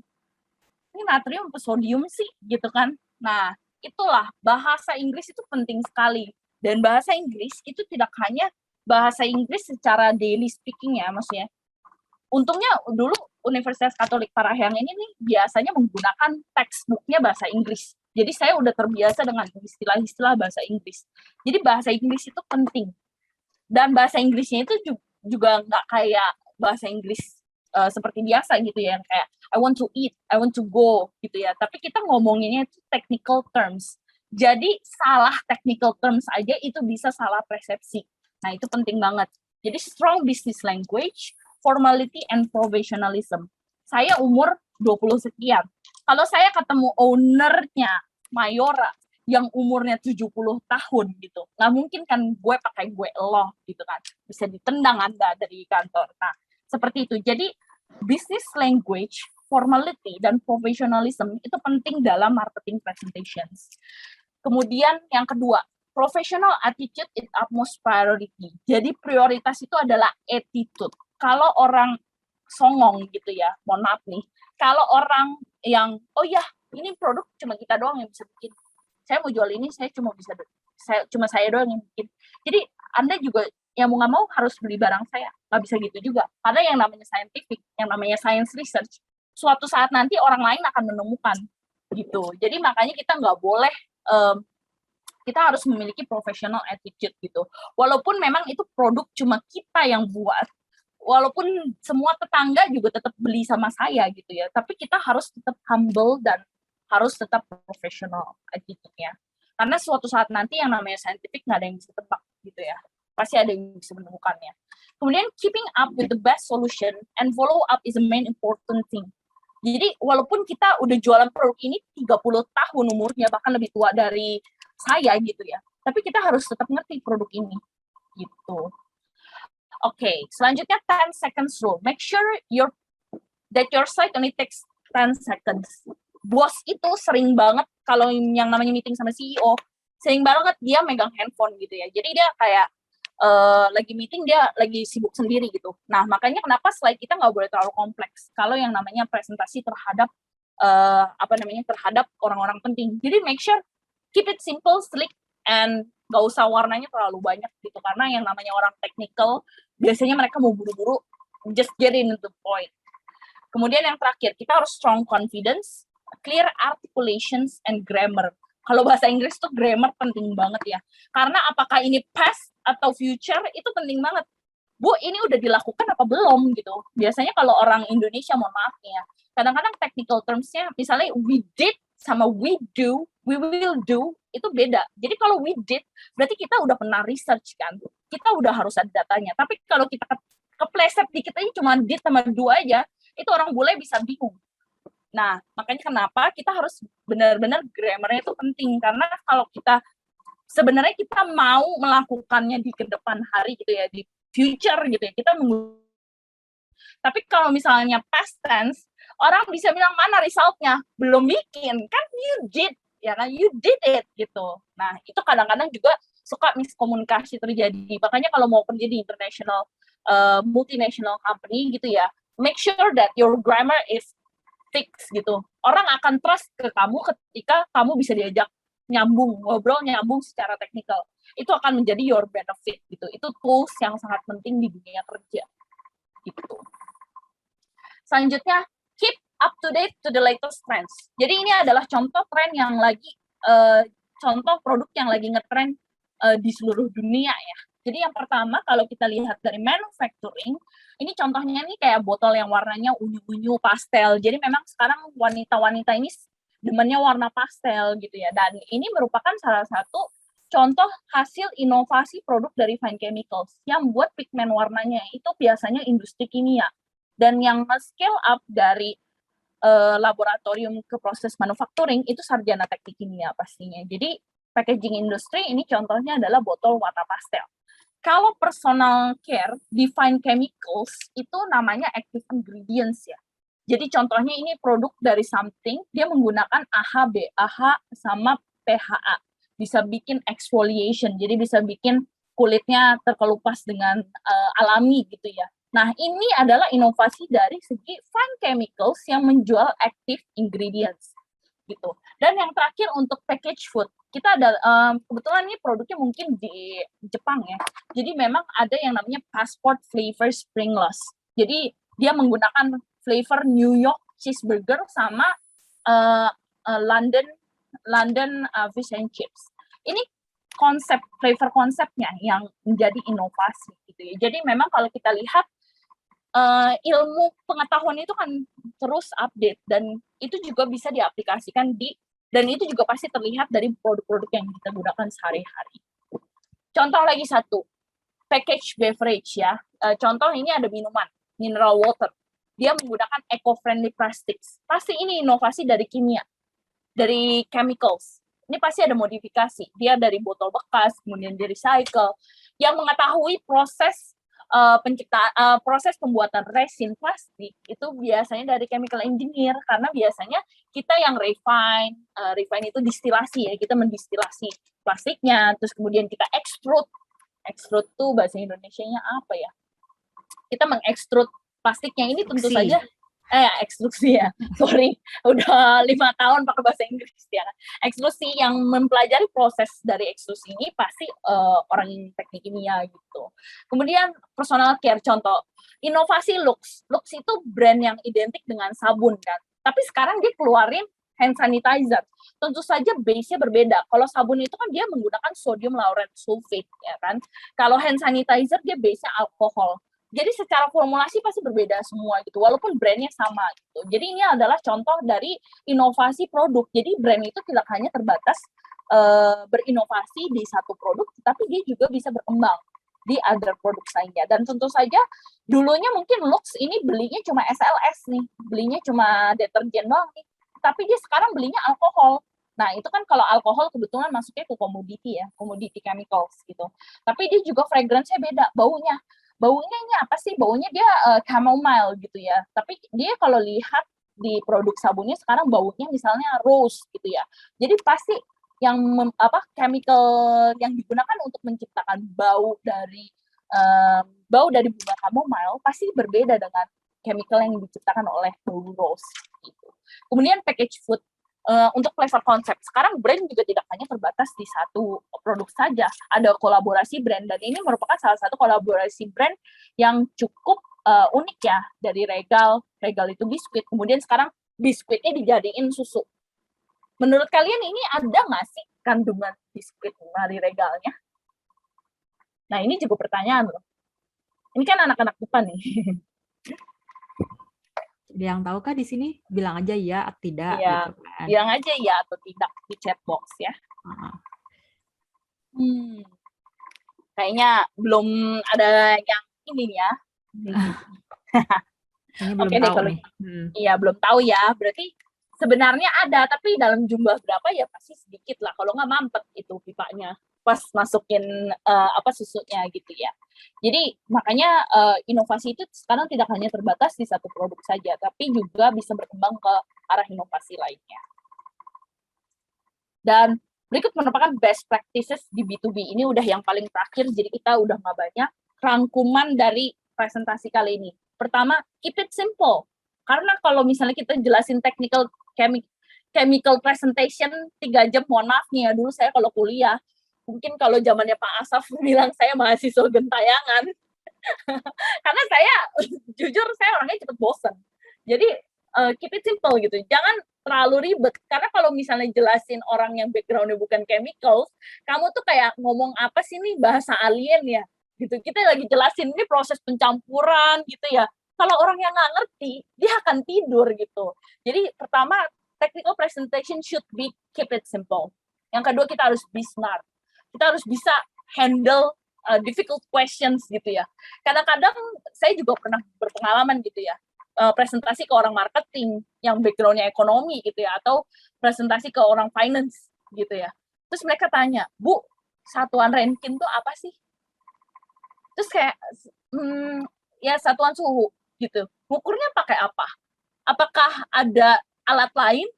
Ngukurnya pakai termometer, Pak. Gitu kan. Jadi kadang-kadang ada pertanyaan yang memang unexpected gitu. Kemudian yang terakhir, kita harus bisa bercerita. Story and storytelling gitu ya. Create a strong storytelling. Kalau cerita kita boring gitu ya, orang-orang pasti nggak akan interest gitu. Kemudian kita harus keep learning. Karena ilmu pengetahuan itu berkembang terus. Saya rasa setiap mahasiswa di teknik kimia itu harus melakukan penelitian dalam salah satu sebagai syarat kelulusan. Nah, penelitian ini akan dikembangkan terus dan ilmu pengetahuan itu selalu berputar. Mungkin yang dulu tidak boleh sekarang jadi boleh, yang dulu boleh sekarang tidak boleh. Nah, makanya kita harus tetap belajar terus. Kemudian kita harus up to date juga terhadap tren sekarang. Kemudian kita harus bisa percaya diri, tapi juga di sisi lain kita harus humble juga karena nggak semua orang punya privilege memiliki background teknik kimia. Jadi kita harus bisa mengajari ilmu-ilmu kita ini secara singkat ke orang yang bukan memiliki background teknik kimia. Jadi kita harus bisa humble. Karena kadang-kadang orang yang background-nya bukan teknik kimia itu bisa lebih pintar dari orang teknik kimia gitu. Jadi kita harus tetap humble karena semua ilmu pengetahuan itu dibutuhkan dalam sebuah pabrik. What do I need to prepare in our future career gitu ya? Apa sih yang penting? Pertama, communication skills. Jadi language skills. Kalau misalnya bisa menggunakan Inggris, baik English for business atau English for scientific writings, itu penting banget. Kebetulan saya rasa Universitas Katolik Parahyangan ini kebanyakan menggunakan buku textbooknya bahasa Inggris. Usahakan belajar dengan istilah bahasa Inggris. Walaupun sebenarnya ada istilah Indonesia, tapi nanti di dunia industri yang akan digunakan adalah bahasa Inggris. Karena banyak alat manufacturing itu datang dari yang bagus ya. Alat manufacturing itu kebanyakan inovasinya ada di Eropa. Karena di Eropa itu, kalau kita ingat revolusi industri 1 itu terjadi di Eropa. Jadi ilmu chemical engineer ini kebanyakan ilmu turunannya Eropa. Kayak misalnya industri saya Takasago, yes, perusahaan Jepang. Tapi founder saya itu belajarnya di Prancis. Jadi memang ilmu ini kiblatnya kiblat barat gitu ya. Jadi harus bisa English for scientific writings. Bahasa Indonesia, tentu saja bahasa Indonesia untuk scientific writings juga penting. Tetapi kebetulan karena saya encounter-nya dengan kebetulan saya bertemunya dengan orang-orang bule gitu ya. Jadi bahasa Indonesia saya ini menjadi skill-nya agak sedikit menurun sih, jujur saja. Karena saya lebih sering menggunakan bahasa Inggris dalam business proposals, Monday to Friday gitu ya. Kemudian yang kedua, project management. Kita harus bisa memanage project kita. Kalau masih sekolah atau kuliah, tugas kuliah, laporan, kemudian kita kapan belajar, kapan nonton gitu ya. Nah, itu penting sekali gitu. Dan itu akan menjadi your value gitu. Itu akan menjadi nilai Anda dalam dunia karir Anda gitu. Untung saja dulu saya kuliahnya teknik kimia ya, laporannya banyak gitu. Jadi saya bisa memanage waktu saya, dan saya orangnya ini hobinya jalan-jalan dan nonton di bioskop gitu ya. Jadi saya juga harus bisa mengorganize hobi saya ini, nggak boleh ketinggalan gitu. Jadi memanage waktu itu penting sekali. Kemudian yang ketiga, leadership dan organization. Ini juga penting. Jadi kita harus bisa, misalnya kalau di Unpar itu banyak sekali unit kegiatan mahasiswa ya, UKM ya. Jadi banyak sekali aktivitas-aktivitas yang bisa dilakukan ketika kuliah, dan itu akan mengasah soft skill kalian. Jadi nanti misalnya kalian kalau misalnya ada kesempatan untuk jadi OSIS, kalau masih SMA mungkin OSIS ya, atau ekskul gitu ya. Jadi ini bisa menjadi nilai Anda gitu. Jadi Anda bisa berorganisasi, karena pada dasarnya dulu kalau saya di kuliah saya ikut PETS, saya ikut pengabdian masyarakat dan lain sebagainya. Saya ini bisa bertemu orang dengan background yang berbeda. Jadi saya bisa mengenali, oh kalau misalnya jurusan hukum, itu mikirnya apa sih gitu. Oh misalnya jurusan hubungan internasional gitu, itu mikirnya apa sih gitu. Mereka semua memiliki unique point of view gitu ya. Mereka punya pandangan yang berbeda dan unik-unik gitu ya. Orang teknik kimia biasanya ngelihatnya gimana sih? Kalau misalnya orang, contoh ya nih, misalnya teh botol gitu ya. Teh botol orang teknik kimia mikirnya, wah ini gimana cara produksinya 9 ton gitu ya. Tapi kalau kita ngomong sama orang hubungan internasional, mungkin ini gimana cara buat teh botol ini populer di luar negeri gitu ya. Terus kalau misalnya orang-orang hukum, aku mau lihat deh teh botol ini sudah sesuai dengan regulasi yang ada nggak sih. Jadi different point of view, padahal topiknya sama teh botol, tetapi pandangannya berbeda-beda. Nah itu penting sekali dalam mengenali karakteristik background orang yang berbeda-beda. Kemudian manajemen skills. Jadi planning. Saya ini planning kuliah itu memang awalnya 4 tahun. Awalnya. Tetapi kalau planningnya tidak berjalan mulus, saya harus cari solusi. Bagaimana saya bisa memprioritaskan studi saya gitu. Dan itu penting. Karena saya dulu mungkin awal-awal saya cuma mau happy-happy doang gitu ya. Tapi yang terakhir, saya harus bisa manage. Wah, saya harus lulus as soon as possible gitu. Jadi management skill itu penting sekali. Kita harus juga setting targets atau goals ke diri kita, ke diri sendiri gitu. Kalau saya, ini termasuk salah satu yang mungkin puji Tuhan diberikan kesempatan lebih gitu ya. Jadi saya set target. Saya selalu set target di kerjaan saya yang namanya Key Performance Indicator. Kalau di Takasago ada yang namanya KPI gitu ya. Jadi saya selalu set target yang sesuai dengan kapasitas saya, tapi saya berusaha sebisa mungkin untuk exceed my expectation. I need to exceed my capabilities gitu ya. Saya harus learn more, and learn more. Dan itu akan bisa membantu Anda di perjalanan karir Anda gitu ya. Kemudian your studies. Tentu saja kita harus tahu nih weakness kita di mana. Terus kita harus tahu nih apa yang kita jago nih. Jujur ya, saya kalau disuruh ngitung pinter, tapi jangan saya disuruh misalnya ini ya, mungkin kalau di reaksi kimia kita bisa bikin persamaan matematika gitu ya. Saya bisa bikin persamaan matematikanya, tapi jangan suruh saya integral atau diferensiasi. Itu bisa ketinggalan semua. Tapi kalau ngedesain awalnya saya bisa gitu. Jadi setiap orang itu biasanya punya strong capabilities-nya masing-masing gitu ya. Jadi kadang-kadang kita juga harus bertaruh dengan orang lain. Nih ya, aku udah buat ini persamaan matematikanya nih. Aku udah bikin ini satu line. Tolong dong dilanjutin. Yang ngelanjutin ini adalah orang yang lebih pintar dari saya. Saya harus honest. saya harus bisa menghargai ilmu itu gitu. Jadi kita setiap orang ini punya keunggulannya masing-masing. Saya punya strong analisis di bisnis analis. Saya bisa. Padahal saya belajar itu otodidak ya. Tapi karena kan saya bukan lulusan ekonomi gitu ya. Tapi saya bisa analisis growth. Saya bisa analisis GDP gitu ya. Itu karena thanks to teknik kimia gitu ya. Saya belajar Excel, saya oprek Excel, pivot segala macam gitu ya. Buat grafik, breakthrough curve mungkin zaman dulu saya penelitian. Itu sebenarnya ilmunya berguna banget dalam menganalisa topik-topik ekonomi gitu ya. Walaupun sebenarnya satuannya mungkin dulu saya ngitungnya molaritas, suhu gitu, tekanan. Sekarang saya bedanya saya nganalisanya US dollar gitu. Saya nganalisa USD, saya nganalisa IDR million tons gitu ya, million liters gitu. Satuannya beda, tapi saya bisa tarik garisnya. Nah, itu yang penting dalam study gitu. Jadi ada orang yang suka di pelajaran ini, ya kamu explore di bidang itu sampai A to Z gitu. Dari A sampai Z, kamu explore di bidang yang kamu suka.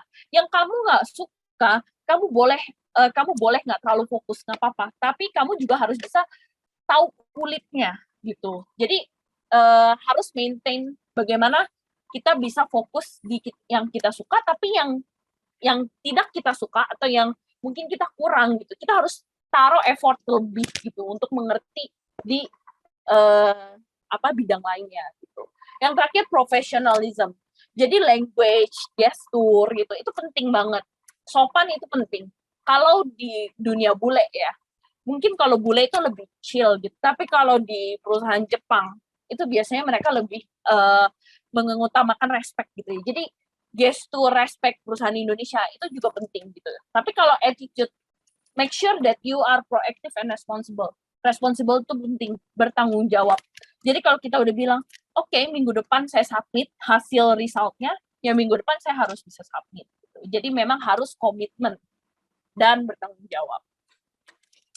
Nah, ini mungkin lebih ke pengalaman saya ya. Ini mungkin orang bertanya, Takasago tuh apa sih? Ya kan? Takasago itu sebenarnya kita one of the leading company in flavor and fragrance industry. Jadi kalau sekarang posisinya kita ada di top 5 in the world.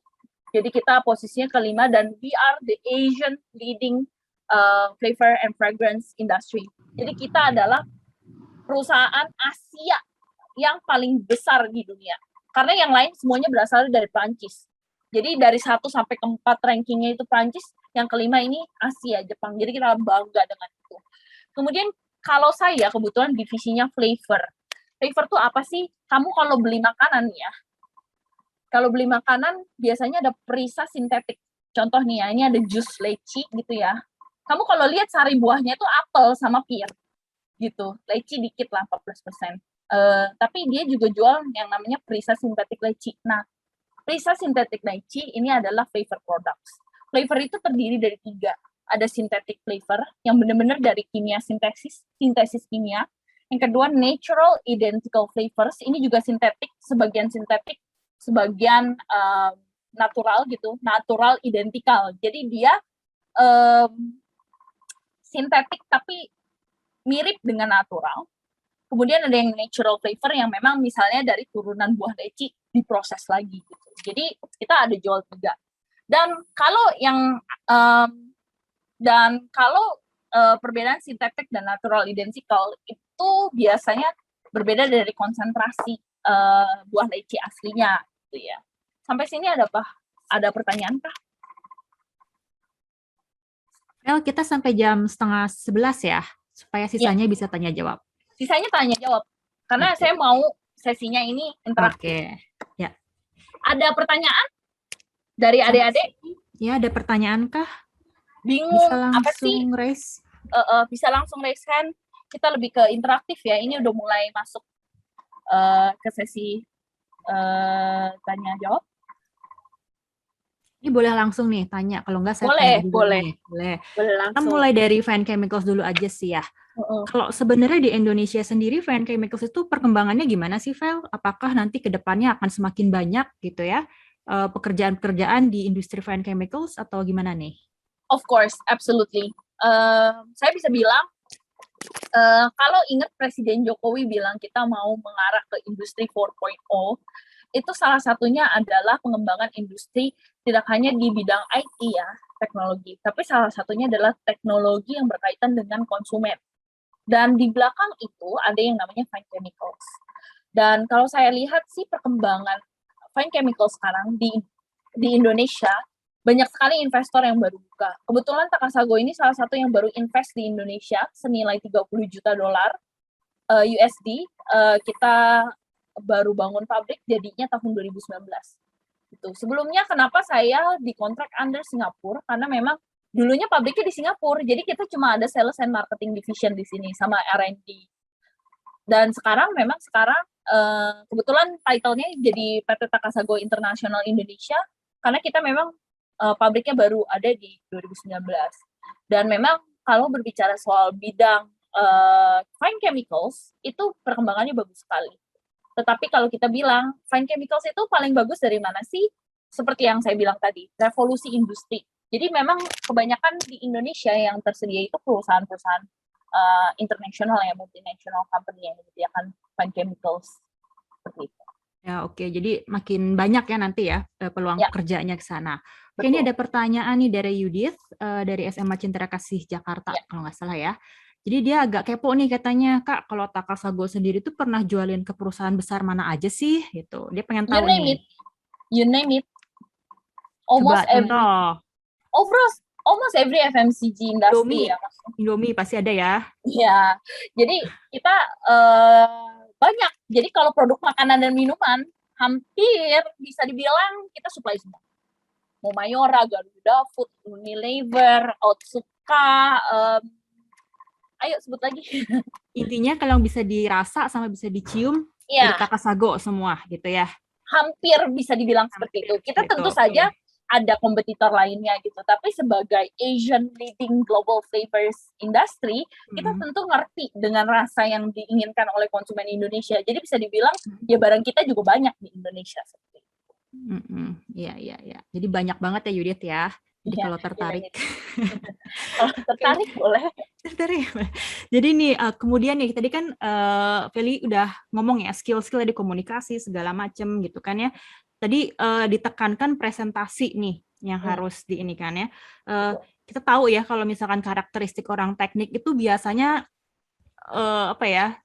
komunikasinya tuh kurang gitu ya kebanyakan. Ya, betul. Kita jago ngitung tapi komunikasinya kurang. Nah, kalau menurut Feli apa sih plus minus gitu ya dari sarjana teknik atau teknik kimia khususnya? Kemudian kalau dari kekurangan tuh sebenarnya apa sih yang harus kita lakukan gitu, terutama untuk mahasiswa mungkin adik-adik di sini yang masih SMA juga yang harus dipersiapkan ke depannya. Jadi supaya setelah lulus mereka tuh nggak benar-benar blank dan nggak mulai dari nol lagi gitu. Oke. Pertama public speaking ya. Jadi yang menjadi kenapa saya bisa bekerja di bidang marketing gitu, walaupun memang background saya teknik kimia gitu ya. Itu saya belajar public speaking itu ketika saya kuliah. Saya ikut Parahyangan English Debate Society gitu ya. Jadi saya belajar yang namanya debat itu. Jadi sistem debat mungkin anak SMA juga tahu ya, ada English debate karena komunikasinya juga cukup strong di Indonesia gitu ya. Jadi yang namanya English debate itu kita biasanya dikasih topiknya tuh bener-bener ngaco deh. Saya kan teknik kimia ya, topiknya tuh kayak perdagangan manusia di Kamboja gitu ya. You know that? Of course I didn't know that at all gitu ya. Karena kan kalau kita ngomongin topik yang dibawakan oleh debat Inggris ini biasanya topik yang umum. Jadi semua background bisa bawain. Waktu itu saya pernah, ini pengalaman saya. Jadi saya lomba di Java Overland Varsity Debate gitu di di Jawa Tengah gitu ya. Saya membawa nama Unpar juga waktu itu. Saya dikasih topik perdagangan manusia di Kamboja dan saya cuma dikasih waktu setengah jam untuk nyari apa sih itu perdagangan manusia di Kamboja. Itu sesuatu yang bukan ilmu background study saya. Saya ngitung kimia reaction nih. Gimana cara buatnya CH3 COOH gitu ya kan. Gimana cara menciptakan citric acid gitu kan. Itu saya belajarin. Tapi perdagangan manusia saya juga nggak belajarin gitu kan. Untungnya di situ ada sarjana hukum. Waktu itu ada teman saya jurusan hukum sama jurusan hubungan internasional. Jadi strong point ini adalah si hubungan di si anak HI ini yang oh ya nih perdagangan ini klausulnya ini gitu-gitu dan lain sebagainya gitu ya. Jadi saya belajar ilmu lain gitu. Jadi makanya explore yourself to the fullest gitu. Jangan kamu jurusan IPA tapi kamu terbuka untuk belajar lain. Source of information tuh banyak banget sekarang thanks to Mr. Google ya. Kamu bisa belajarin topik-topik lain. Nah, itu menjadi strong point kamu gitu. Jadi yang harus disiapkan adalah pertama public speaking, berbicara di depan umum itu penting. Jadi seorang presenter itu kita harus saya awal-awal demam panggung sih. Awal-awal saya kerja, saya tuh gemeter. Presentasi, saya kan jualan minuman gitu ya. Presentasi itu kopi sampai jatuh di sampai jatuh gemeter. Karena siapa? Saya ketemu sama yang punyanya Mayora. Ya kali gue rakyat jelata gitu ya kalau ngomongnya. Ya kali saya rakyat jelata gitu kan. Saya ketemu sama bos-bos gede gitu. Awal gemeter, tapi kita harus belajar how to overcome that. How we speak in the public gitu. Saya rasa ini bisa menjadi sebuah pelajaran juga ya. Kadang-kadang aduh saya malu nih buat ke depan. Nggak usah jauh-jauh, public speaking mah gampang. Di sekolah gitu ya, di kelas gitu. Ini siapa yang mau jawab? Ya gue sih nggak ngerti sih sebenarnya. Misalnya nih ada soal matematika gitu di papan tulis. Ayo, siapa yang mau jawab dapat poin 10. Otak gue sih nggak nyampu ya. Jujur ya dulu waktu itu kalau misalnya lagi kuliah gitu ya. Coba nih ada yang mau turunin persamaan matematikanya gitu kan. Terus kayak, oh my God, I cannot do that gitu ya. Apa sih itu bahasa alien ya kan? Ya malu. Tapi kalau misalnya nggak dicoba, itu kayak miss opportunity banget. Gitu. Jadi kalau kamu mencoba maju ke depan untuk jawab pertanyaan itu gitu ya, itu kamu udah belajar public speaking dan kamu mempelajari mendalami ilmunya. Itu yang penting. Jadi what you can do is be proactive gitu. Kadang-kadang kalau orang introvert sih nggak bisa relate sih. Tapi ya harus dicoba. Oke, nah jadi itu salah satu ya public speaking dan harus proaktif gitu ya. Jadi tolong jadi adik-adik di sini, jadi yang mau masuk marketing 2 hal itu harus dilakukan nih. Nah ini ada pertanyaan ini dari Pak Budi sebenarnya. Ini pertanyaan saya juga. Bisa belak-belakan nggak sih Feli? Average salary-nya berapa sih ketika diterima nih ya? Terus sampai akhirnya pada jenjang karir tertinggi nih misalkan. Average salary di marketing berapa sih? Supaya adik-adik ini penasaran juga nih. Oke, kalau dibilang ya, dari satu pabrik yang gajinya paling gede siapa? Sales dan marketing. Karena kita yang jualan. Kita jantungnya perusahaan nih. Jadi kalau nggak ada kita, saya kemarin jujur ya, saya kena COVID 1 bulan. Perusahaan saya nggak jualan apa-apa. Karena nggak bisa do business presentation kan. Terus ketika orang Singapura yang handle, karena kan saya memang background-nya, saya kan memang di maksudnya saya itu organisasinya di bawah regional office kan. Jadi saya reporting to 7 different manager di Singapura kan. Ketika Singapura menghandle kerjaan saya, sudah di backup 4 orang staff, itu nggak akan ke-handle. Karena mereka nggak ngerti loh di Indonesia, saya mau sambal goreng contohnya. Saya mau sambal goreng, sambal korek yang ada minyak-minyaknya gitu ya kan. Emang orang Singapura pernah makan itu sambal korek yang ada minyak-minyaknya? Kan nggak ngerti kan gimana cara jualannya. Gimana cara dia jelasin ke R&D-nya buat bikin chemicals yang nggak bisa kan. Nah, itu dia. Sebulan nggak jualan gitu kan. Jadi, kalau dibilangin salary-nya sih bisa dikatakan marketing dan sales itu adalah yang paling besar dari seluruh, sama satu lagi yang create formulanya.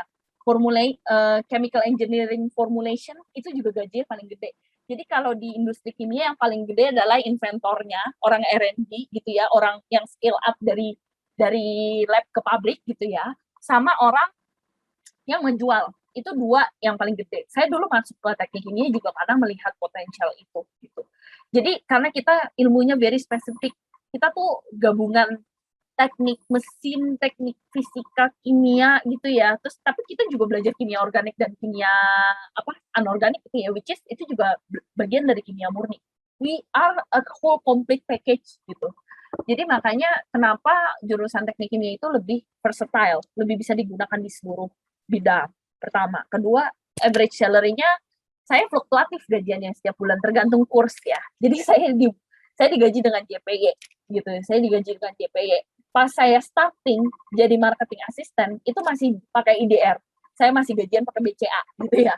Tapi ketika saya dipromote menjadi seorang yang menjadi orang yang responsible untuk Indonesian market, saya gajiannya pakai bank MUFG, bank Jepang, Mitsubishi, bla bla bla gitu ya. Bank MUFG itu JP fluktuatif, tapi range-nya bisa dikatakan di atas rata-rata sih. Jadi kalau dulu saya start itu di, kalau nggak salah sih ya, kalau saya inget ya di 2017 itu udah 6 tahun yang lalu gitu ya. Itu saya start itu di 6. Di saat itu UMR masih 3, sekian, sama teman-teman saya semua start di 4,5 sampai 5 juta. Jadi saya udah start sekitar 1,5 juta ahead gitu dari teman-teman saya. Dan tentu saja setiap tahun itu kenaikannya tergantung performance. Jadi kebetulan saya setiap KPI, karena saya perusahaan global, kemudian kerja di perusahaan yang publik gitu ya, kan laporan keuangan kan jelas ya. Kemudian secara evaluasi karyawan juga jelas gitu. Saya KPI itu mempengaruhi dari kenaikan gaji. Dan rekor saya kenaikan gaji itu di 25%. Karena saya bisa menghandle banyak kerjaan lah gitu, dan banyak proposal saya yang grow seperti itu. Tapi rata-rata setiap tahun naik 5-10% ada. Oke, jadi menarik ya, tadi ya dibayar oleh rupiah, sekarang dibayar pakai yen. Jadi kebayang lah berapa itu ya. Ada untungnya, ada ruginya. Ada ruginya Kalau juga. Ruginya JP-nya lagi amburadul, gaji saya turun. Tapi tetap di atas IDR kan? Iya, tetap sih. Tapi kan? tetap aja saya ada masanya kayak, kayaknya nih gajiannya gimana ya gitu kan. JP-nya lagi amburadul, ya saya juga amburadul gitu kan, gajinya potong. Tapi ada juga kayak cuan rates ya, kadang-kadang ada juga kayak, wih gila bulan ini kenapa bisa nambahin sampai 1 jutaan, ini selisih rate-nya gede banget gitu kan. Jadi gitulah, suka dukanya digaji dengan JPY gitu kan. Menarik. Oke, ini ada pertanyaan dari Marvin Fahri, mau bertanya berkaitan dengan point honest dan transparansi mungkin ya. Pada B2C ada beberapa produk yang berlabel green industry yang mungkin sekarang banyak diminati oleh konsumen. Apakah pada B2B label green industry juga berpengaruh untuk penjualan? Jadi si green industry ngaruh atau enggak gitu untuk ke bisnis ya? Kalau memang ada impact spesifik untuk label green industry, misalnya akan lebih banyak untuk bisnis yang menginginkan pada vendor tersebut. Terima kasih. Oke, jadi green industry itu atau green chemistry itu penting sekali, dan Takasago ini salah satu yang memiliki sertifikat green chemistry untuk produk mentol sintetiknya. Jadi kita sintetik mentolnya itu 100% sustainable gitu. Jadi memang kalau dilihat logo saya ini ada tanda ada tangan yang ada tanamannya. Ini kita preserve nature. Jadi yang namanya green chemistry itu penting banget, karena kita tahu ya yang namanya pemanasan global gitu ya, terus efek-efek ekosistem yang buruk karena dampak industri itu penting. Dan saya melihat memang yang namanya green chemistry itu penting banget untuk kita pelajari. Dan thanks to Teknik Kimia Unpar, saya juga mempelajari yang namanya green chemistry gitu ya. Jadi memang kita kalau bisa bikin produk itu se-efisien mungkin, setransparan mungkin, dan reduce sebisa mungkin gitu. Kebetulan di Takasago sendiri, karena memang pabriknya tahun 2019 baru diciptakan gitu ya, kita ini salah satu pabrik yang paling efisien di dunia. Pabrik Takasago yang paling efisien di dunia dengan teknologi yang paling advance. Bahkan kita sampai menginstall artificial intelligence dalam proses produksinya. Jadi kita kalau bisa kalau human error kan kadang-kadang kalau human error salah sekilo dikit, kan kita kan fine chemicals ya, kita produksinya itu masih batch prosesnya. Jadi setiap item itu memiliki proses produksi yang berbeda gitu ya. Jadi sehari itu kita bisa ganti, ibarat kata itu pipanya tuh bisa dicopot pasang gitu ya. Nah kalau human error itu kan sangat beresiko ya gitu ya. Jadi makanya kenapa kita menggunakan artificial intelligence supaya hasil reaksi kimia yang diciptakan itu seefisien mungkin dengan zero waste, dengan zero byproduct seperti itu. Nah untuk green chemistry di dunia industri pada umumnya ya itu transparan, karena itu ada bidang sertifikasi khusus ya. Jadi yang namanya kita tuh kayak kalau di US itu mereka sudah ada board of green chemistry gitu ya. Jadi produk-produk yang sudah mencantumkan label green chemistry itu biasanya sudah disertifikasi oleh pihak ketiga gitu. Jadi bukan dari perusahaan kitanya sendiri gitu. Kita bayar ke konsultan gitu, kita bayar ke badan sertifikasi gitu, kemudian disertifikasi seperti itu. Oke, ya. Thanks ya jawabannya. Jadi semoga menjawab ya untuk Marvin.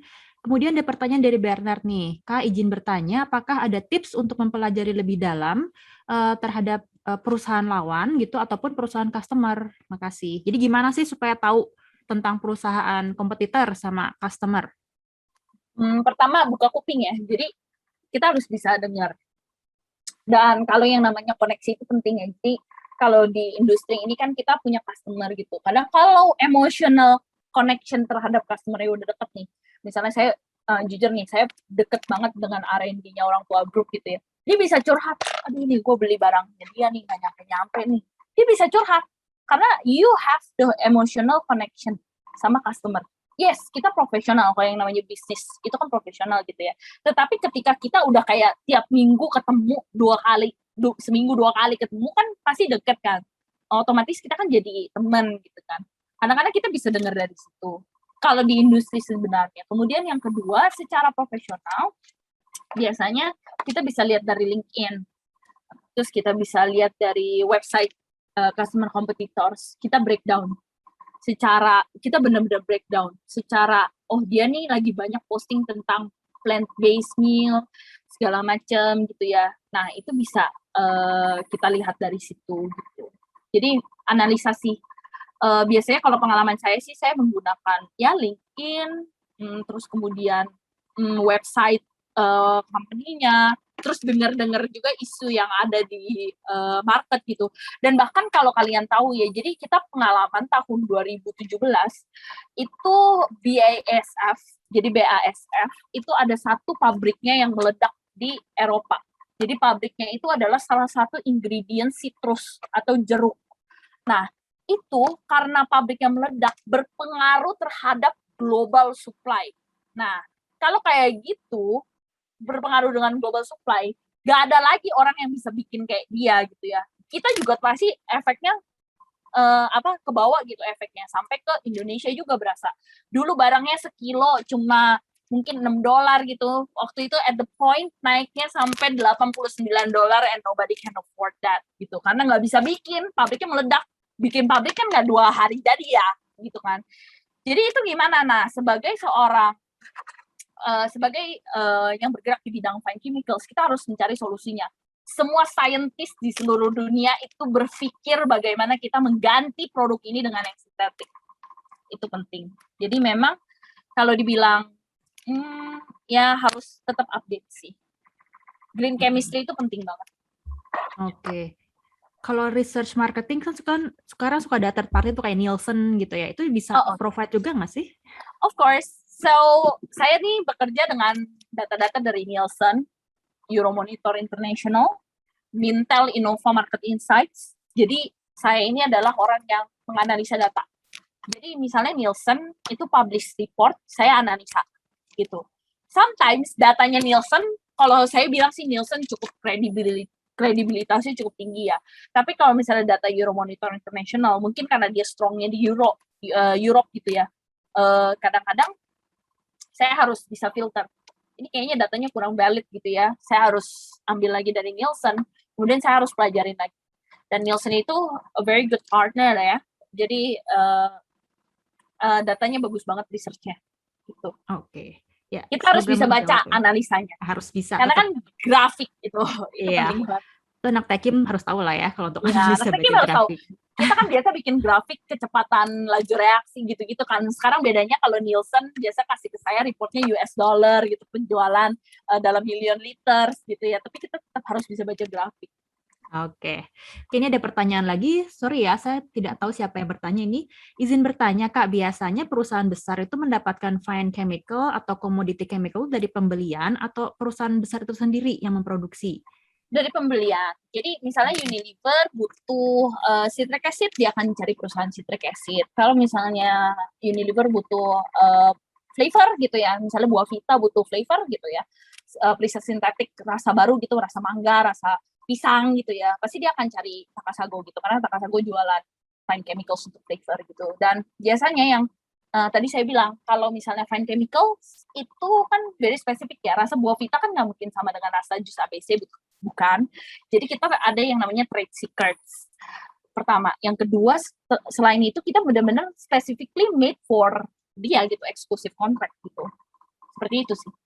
Jadi kalau komoditi bedanya, kalau citric acid itu dipakai di buah vita, dipakai di ABC gitu. Jadi secara jumlah secara jumlahnya tuh juga lebih besar gitu. Jadi kayak misalnya gula kan komoditas gitu ya. Citric acid juga chemical bulk chemicals gitu ya. Itu juga termasuk salah satu komoditas gitu. Pengawet gitu, sodium sorbate gitu ya. Sodium bikarbonat itu juga salah satu komoditas. Jadi dia bisa jual ke semuanya gitu. Karena spesifikasinya mirip gitu, similar gitu. Kan kalau kita buat teh misalnya pakai sari wangi sama pakai teh poci, gulanya sama nggak apa-apa kan gitu. Tapi kan yang bikin importantnya itu kadang taste-nya kan. Taste teh poci kan pasti nggak sama dengan sari wangi kan. Nah itulah yang membuat Takasago itu very authentic gitu. Jadi memang kita specially tailor make one by one. Tergantung dari itu namanya trade secret sih gitu. Kalau fine chemicals lebih ke arah yang ada perjanjian ekonominya. Oke. Jadi semoga menjawab ya, siapapun yang bertanya itu. Maaf, saya tidak tahu nih ditanya siapa. Kemudian masih ada waktu ya, sekitar 15 menit. Saya bertanya nih, kalau jenjang karir di marketing itu gimana ya? Apakah artinya ketika saya masuk marketing, saya akan terus di marketing gitu sampai jenjang karir tertinggi adalah sebagai CEO misalkan. Atau misalkan saya bisa beralih ke yang lain, misalkan sales atau supply chain atau hal yang lain. Nih, bisa dijelaskan nggak, Feli? Ya, let's say kalau supply chain, kalau saya sih ya pengalaman saya nih ya, pas saya jadi marketing assistant, saya terlibat karena background saya kembali lagi ya, saya sarjana teknik kimia, saya terlibat di panitia ISO. Jadi semua sertifikasi ISO, FSSC, HACCP gitu ya, sertifikasi OSAS 18001, Takasago International Indonesia, itu saya menjadi salah satu komitenya karena saya punya sarjana teknik kimia. Kebetulan waktu itu dari dari divisi sales and marketing saya yang mendesain bisnis flow-nya. Jadi dari barang masuk sampai barang keluar ke customer itu saya yang buat bisnis flow-nya, saya yang kodein. Itu pelajarannya Pak Yos ya kalau nggak salah. Kemudian jadi kalau misalnya bisa beralih ke bidang karir lain, yes bisa. Teknik kimia itu versatile banget. Teknik kimia, you mau jadi PPIC, procurement ya. PPIC itu planning. You bisa jadi planning proses produksi. Karena yang namanya industri, kebetulan di tempat saya PPIC-nya juga orang teknik kimia, tapi bukan dari 4. Jadi kalau mau yang namanya merencanakan proses produksi fine chemical, yang dimana satu hari ada 15 item, dan 15 item itu suhu, tekanan, dan lain sebagainya itu beda semua, karakteristik kimianya beda semua, of course itu butuh teknik kimia. QC, ya kan? QC, kalau quality control, itu orang teknik kimia juga di tempat saya. Karena yang namanya barang keluar, kalau barangnya bermasalah, kamu harus bisa tahu itu salahnya ada di mana. Di ngaduknya kah? Di pipanya kah? Di kelamaan kah? Waktu reaksinya gitu ya. Itu QC. Kalau kalau berbicara soal jurusan teknik kimia ya, kalau di tempat saya, of course orang R&D harus ada satu orang teknik kimia. Tapi orang R&D itu dari berbagai bidang. Ada dari food tech-nya, ada dari kimia analisnya, ada dari bla bla bla. Tapi yang jembatan ini tuh orang teknik kimia. Kemudian kalau dari maintenance itu bisa dari 2, teknik mesin atau teknik kimia gitu. Kemudian kalau dari saya sendiri personally kalau jadi marketing, saya biasanya ke arah development ya. Jadi saya ke arah sales ataupun saya bisa menjadi CEO. Ya, hopefully one day I will stand in here as a president director gitu ya. Gitu. Jadi biasanya kalau misalnya jadi CEO itu ngambilnya dari orang komersial, sales, marketing. Karena dia yang tahu marketnya, tapi dia juga tahu prosesnya gimana gitu. Ataupun mentok dari orang R&D gitu. Oke, jadi jenjang karirnya jelas ya, bisa malah fleksibel ya, nggak harus di marketing, malah bisa ke tempat lain gitu ya. Oke, ini ada sorry, saya pikir ada pertanyaan. Oke, pertanyaan terakhir kali ya, atau satu pertanyaan nih, mungkin di sini adik-adik yang pengen berkarir nih di marketing gitu ya. tapi bingung mesti mulai dari mana gitu. Bahkan saya pun nyari, misalkan kebanyakan ya Bu, saya tuh nggak tahu loh Bu perusahaan fine chemicals tuh yang mana, terus perusahaan itu gimana, terus saya nyarinya tuh di mana gitu. Banyak hal-hal seperti itu tuh kadang pertanyaan-pertanyaan. Ada tips and trick nggak, kalau nggak insight deh dari Feli, gimana sih caranya Feli bisa dapat Takasago gitu, karena Kuliah biasanya di kan teknik kimia. soalnya fine chemical itu biasanya agak-agak beda ya sama yang perusahaan lain kayak Yes, FMCG gitu. FMCG kan yes, benar-benar karena customer base, jadinya mereka customer harus tahu Unilever tuh apa sih. ya, Kalau fine chemicals kan beda kan ya, karena betul. mereka targetnya itu bisnis, jadi mereka ke masyarakat tuh nggak ada yang tahu Takasago itu apa, Givaudan juga nggak tahu itu apa gitu ya. Hanya orang-orang Betul. tertentu yang tahu perusahaan Ya. ini. Nah jadi adik-adik ini yang masih nggak tahu, ini harus gimana sih caranya kalau mereka pengen berkarir seperti Feli? Kuliah di teknik kimia. Karena kalau mau tahu, saya masuk ke Takasago itu, saya dikenalin sama orang angkatan 2009. Dan selain kuliah di teknik kimia, kenalanlah dengan senior-senior Anda. Karena senior-senior Anda yang membukakan jalur karir kalian ya. Saya waktu itu pernah bekerja organisasi bareng sama anak 2019. Kebetulan saya organisasi di gereja, aktif di gereja. Terus waktu itu Takasago, gue lagi nyari ini nih, kira-kira lu oke nih orangnya, udah daftar aja. Jadi satu, koneksi, bukan masalahnya koneksi dengan jalur belakang ya, no, because in Takasago you are tested by a whole psychological IQ test dan lain sebagainya. Saya proses 6 bulan masuk Takasago dan kandidatnya ada 15. Shortlist kandidatnya ada 15. Yang apply tidak hanya dari orang Indonesia, yang apply dari seluruh dunia waktu itu. Jadi pertama, kalau kamu mau tahu industri fine chemicals, itu memang informasinya eksklusif di komunitas kimia doang. Jadi kalau kuliah di teknik kimia, kamu tahu, oh si itu tuh kerjanya di Lautan Luas, Indah Kiat gitu ya. Itu juga taunya dari alumni yang sebelum-sebelumnya, karena memang kita komunitasnya kayak lebih close connection gitu. Kalau kalian nggak kuliah teknik kimia, kalian nggak akan tahu ini Takasago apa, karena Takasago nggak mungkin pasang iklan di TV.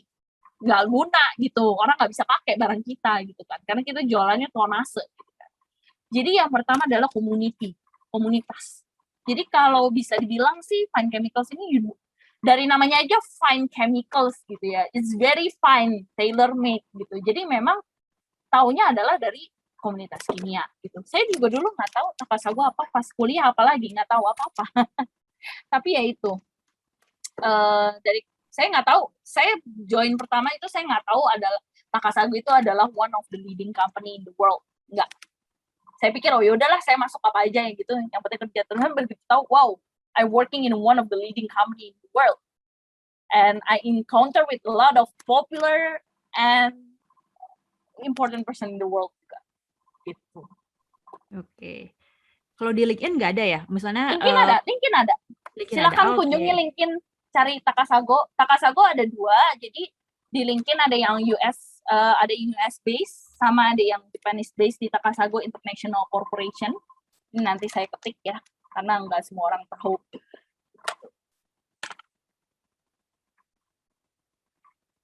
Takasago International Corporation. Bisa dilihat di LinkedIn, website www.takasago.com. Ya. Oke, nih Feli udah chat ya. Jadi Ya. kalau yang tertarik silahkan dicek websitenya sama di LinkedIn-nya juga. Masih ada waktu nih ya sebentar. Oke, pertanyaan terakhir nih, sekarang benar pertanyaan terakhir. Soalnya kan sekarang tuh lagi ngetren e-commerce ya. Kalau misalkan yang B2C industri sih pasti pakai e-commerce karena mereka kan salah satu targetnya marketing kan pasti creating market gitu kan ya. Ya. Nah, salah satu e-commerce tuh katanya dengan e-commerce mereka marketnya jadi lebih tinggi, lebih luas gitu ya. Katanya nih ya, klaimnya mereka. Nah, kalau dari B2B sendiri tuh gimana sih? Ada pengaruh nggak sih kalau e-commerce itu? Soalnya kan beda nih bisnisnya. Kita e-commerce itu didesain untuk B2C, but we need the data from B2C. Jadi e-commerce itu kita lebih ke arah analyzing-nya. E-commerce definition di B2B adalah electronic exchange ya. Jadi kita Zoom meeting, kita email, tetapi tetap melakukannya secara tailor-made. Gitu. Oke, mungkin kalau misalnya udah mau selesai, saya mau share sedikit sehari-hari saya ngapain sih, gitu ya. Sebentar. Jadi kalau misalnya mau lihat uh, screen saya udah kelihatan belum? Sudah. Oke, kalau misalnya ngelihat saya tuh ngapain sih? Pertama, Takasago itu jualan flavor, fragrance, aroma ingredients, fine chemicals. Jadi memang flavor ini yang tadi saya jelasin. Fragrance itu ibarat kata biang parfum ya. Jadi yang namanya apapun itu yang ada wanginya, entah itu sabun mandi apa segala macam itu pasti ada fragrance. Aroma ingredients ini kita jual raw chemicals, raw materials, sama fine chemicals kita ada yang namanya asymmetric synthesis technology yang cuma dipunyai Takasago. Oke, ini keadaan ya kita global site produk baru, kita ada 22 negara, 13 creation center, dan 25 production sites, salah satunya di Indonesia. Kemudian ini tim core value, ada teamwork, teknologi itu nomor 1 loh, jadi kita harus keep update, teamwork, dan trust. Nah, kita tuh sebenarnya dulu pernah menang Nobel Prize, jadi menemukan proses produksi sintetik mental dengan menggunakan asymmetric synthesis.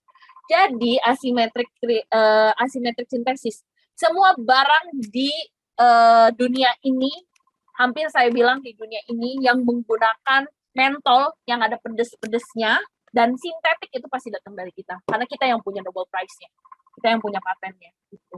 Jadi you bisa name it ya, odol lah, balsem lah, apalah itu semuanya, hampir almost everything. And what I'm doing in daily basis, aku menganalisa tren dengan menggunakan insights. Kemudian kita juga menyediakan teknologi platform natural. Tadi ada pertanyaan tentang green chemistry. Teknologi kita selalu update, baik dari proses bioteknologi, distillation, extractions, analytical capabilities. Of course, ini semua bidangnya teknik kimia. Functional ingredients, kita punya modulation flavor, mood flavor. Jadi ternyata kalau makan makanan itu bisa menciptakan mood loh. Jadi kayak misalnya aku makan coklat nih, kayaknya bahagia. Itu salah satu faktor dari mood flavors gitu ya. Kemudian ada yang beberapa teknologi lainnya, dan terakhir delivery system. Kita harus bisa mendeliver aroma ini secara stabil di produknya ya. Jadi aromanya tuh nggak ngaco gitu. Indomie, mie goreng dari dulu sampai sekarang rasanya sama kan, nah gitu. Kita harus bisa bikin delivery system yang sama gitu. Ini natural strategic partners. Nah, saya juga melakukan analisa grafik. Inilah yang saya bilang tadi ya, analisa grafik. Saya harus bisa baca ini grafiknya naik turun kah atau growth-nya kah. Ini semuanya hitung sendiri gitu ya. Kemudian harus bisa mengidentifikasi tren, baik dari inovasinya, dari harganya, value-nya, value dari brandnya, aktivismnya kah gitu ya kan. Ini contohnya kita ngambil Coca-Cola yang memang brandnya dikenal semua orang gitu ya. Terus saya juga harus bisa jelasin yang namanya technical terms. Bagaimana sih mood flavor ini namanya kontigen negatif variation flavor. Ini bagaimana diciptakan sih? Kenapa kita bisa klaim yang namanya CNV flavors? Kita melakukan analisa. Ini adalah 3 bidang yang berbeda, dari kedokteran, dari teknik kimia, kemudian dari ilmu kimia organik. Jadi kita melibatkan berbagai macam background gitu. Jadi yang namanya kontigen negatif variation ini adalah mood flavor. Jadi flavor yang bisa meningkatkan mood, entah itu marah kah, entah itu bahagia kah, entah itu nostalgic kah gitu, atau itu energizing. Biasanya kita ngelihat yang mood positif ya gitu. Nah, ini kita harus bisa baca grafiknya. Kebetulan ini cuma simulasi grafiknya gitu. Tapi kalau dia minta, Bu, boleh nggak saya minta ZNP flavor di komponen A gitu ya, komponen A itu waktu keberapa sih orangnya merasa bahagia, flavor rilisnya itu di detik keberapa sih orang merasa senang. Nah, itu kita harus bisa jelasin gitu. This is what I do in everyday basis gitu, dan kita harus bisa menjelaskan itu secara secara profesional gitu. Nah, kalau ada pertanyaan bisa langsung hubungin di sini, nanti saya ketik di chat box.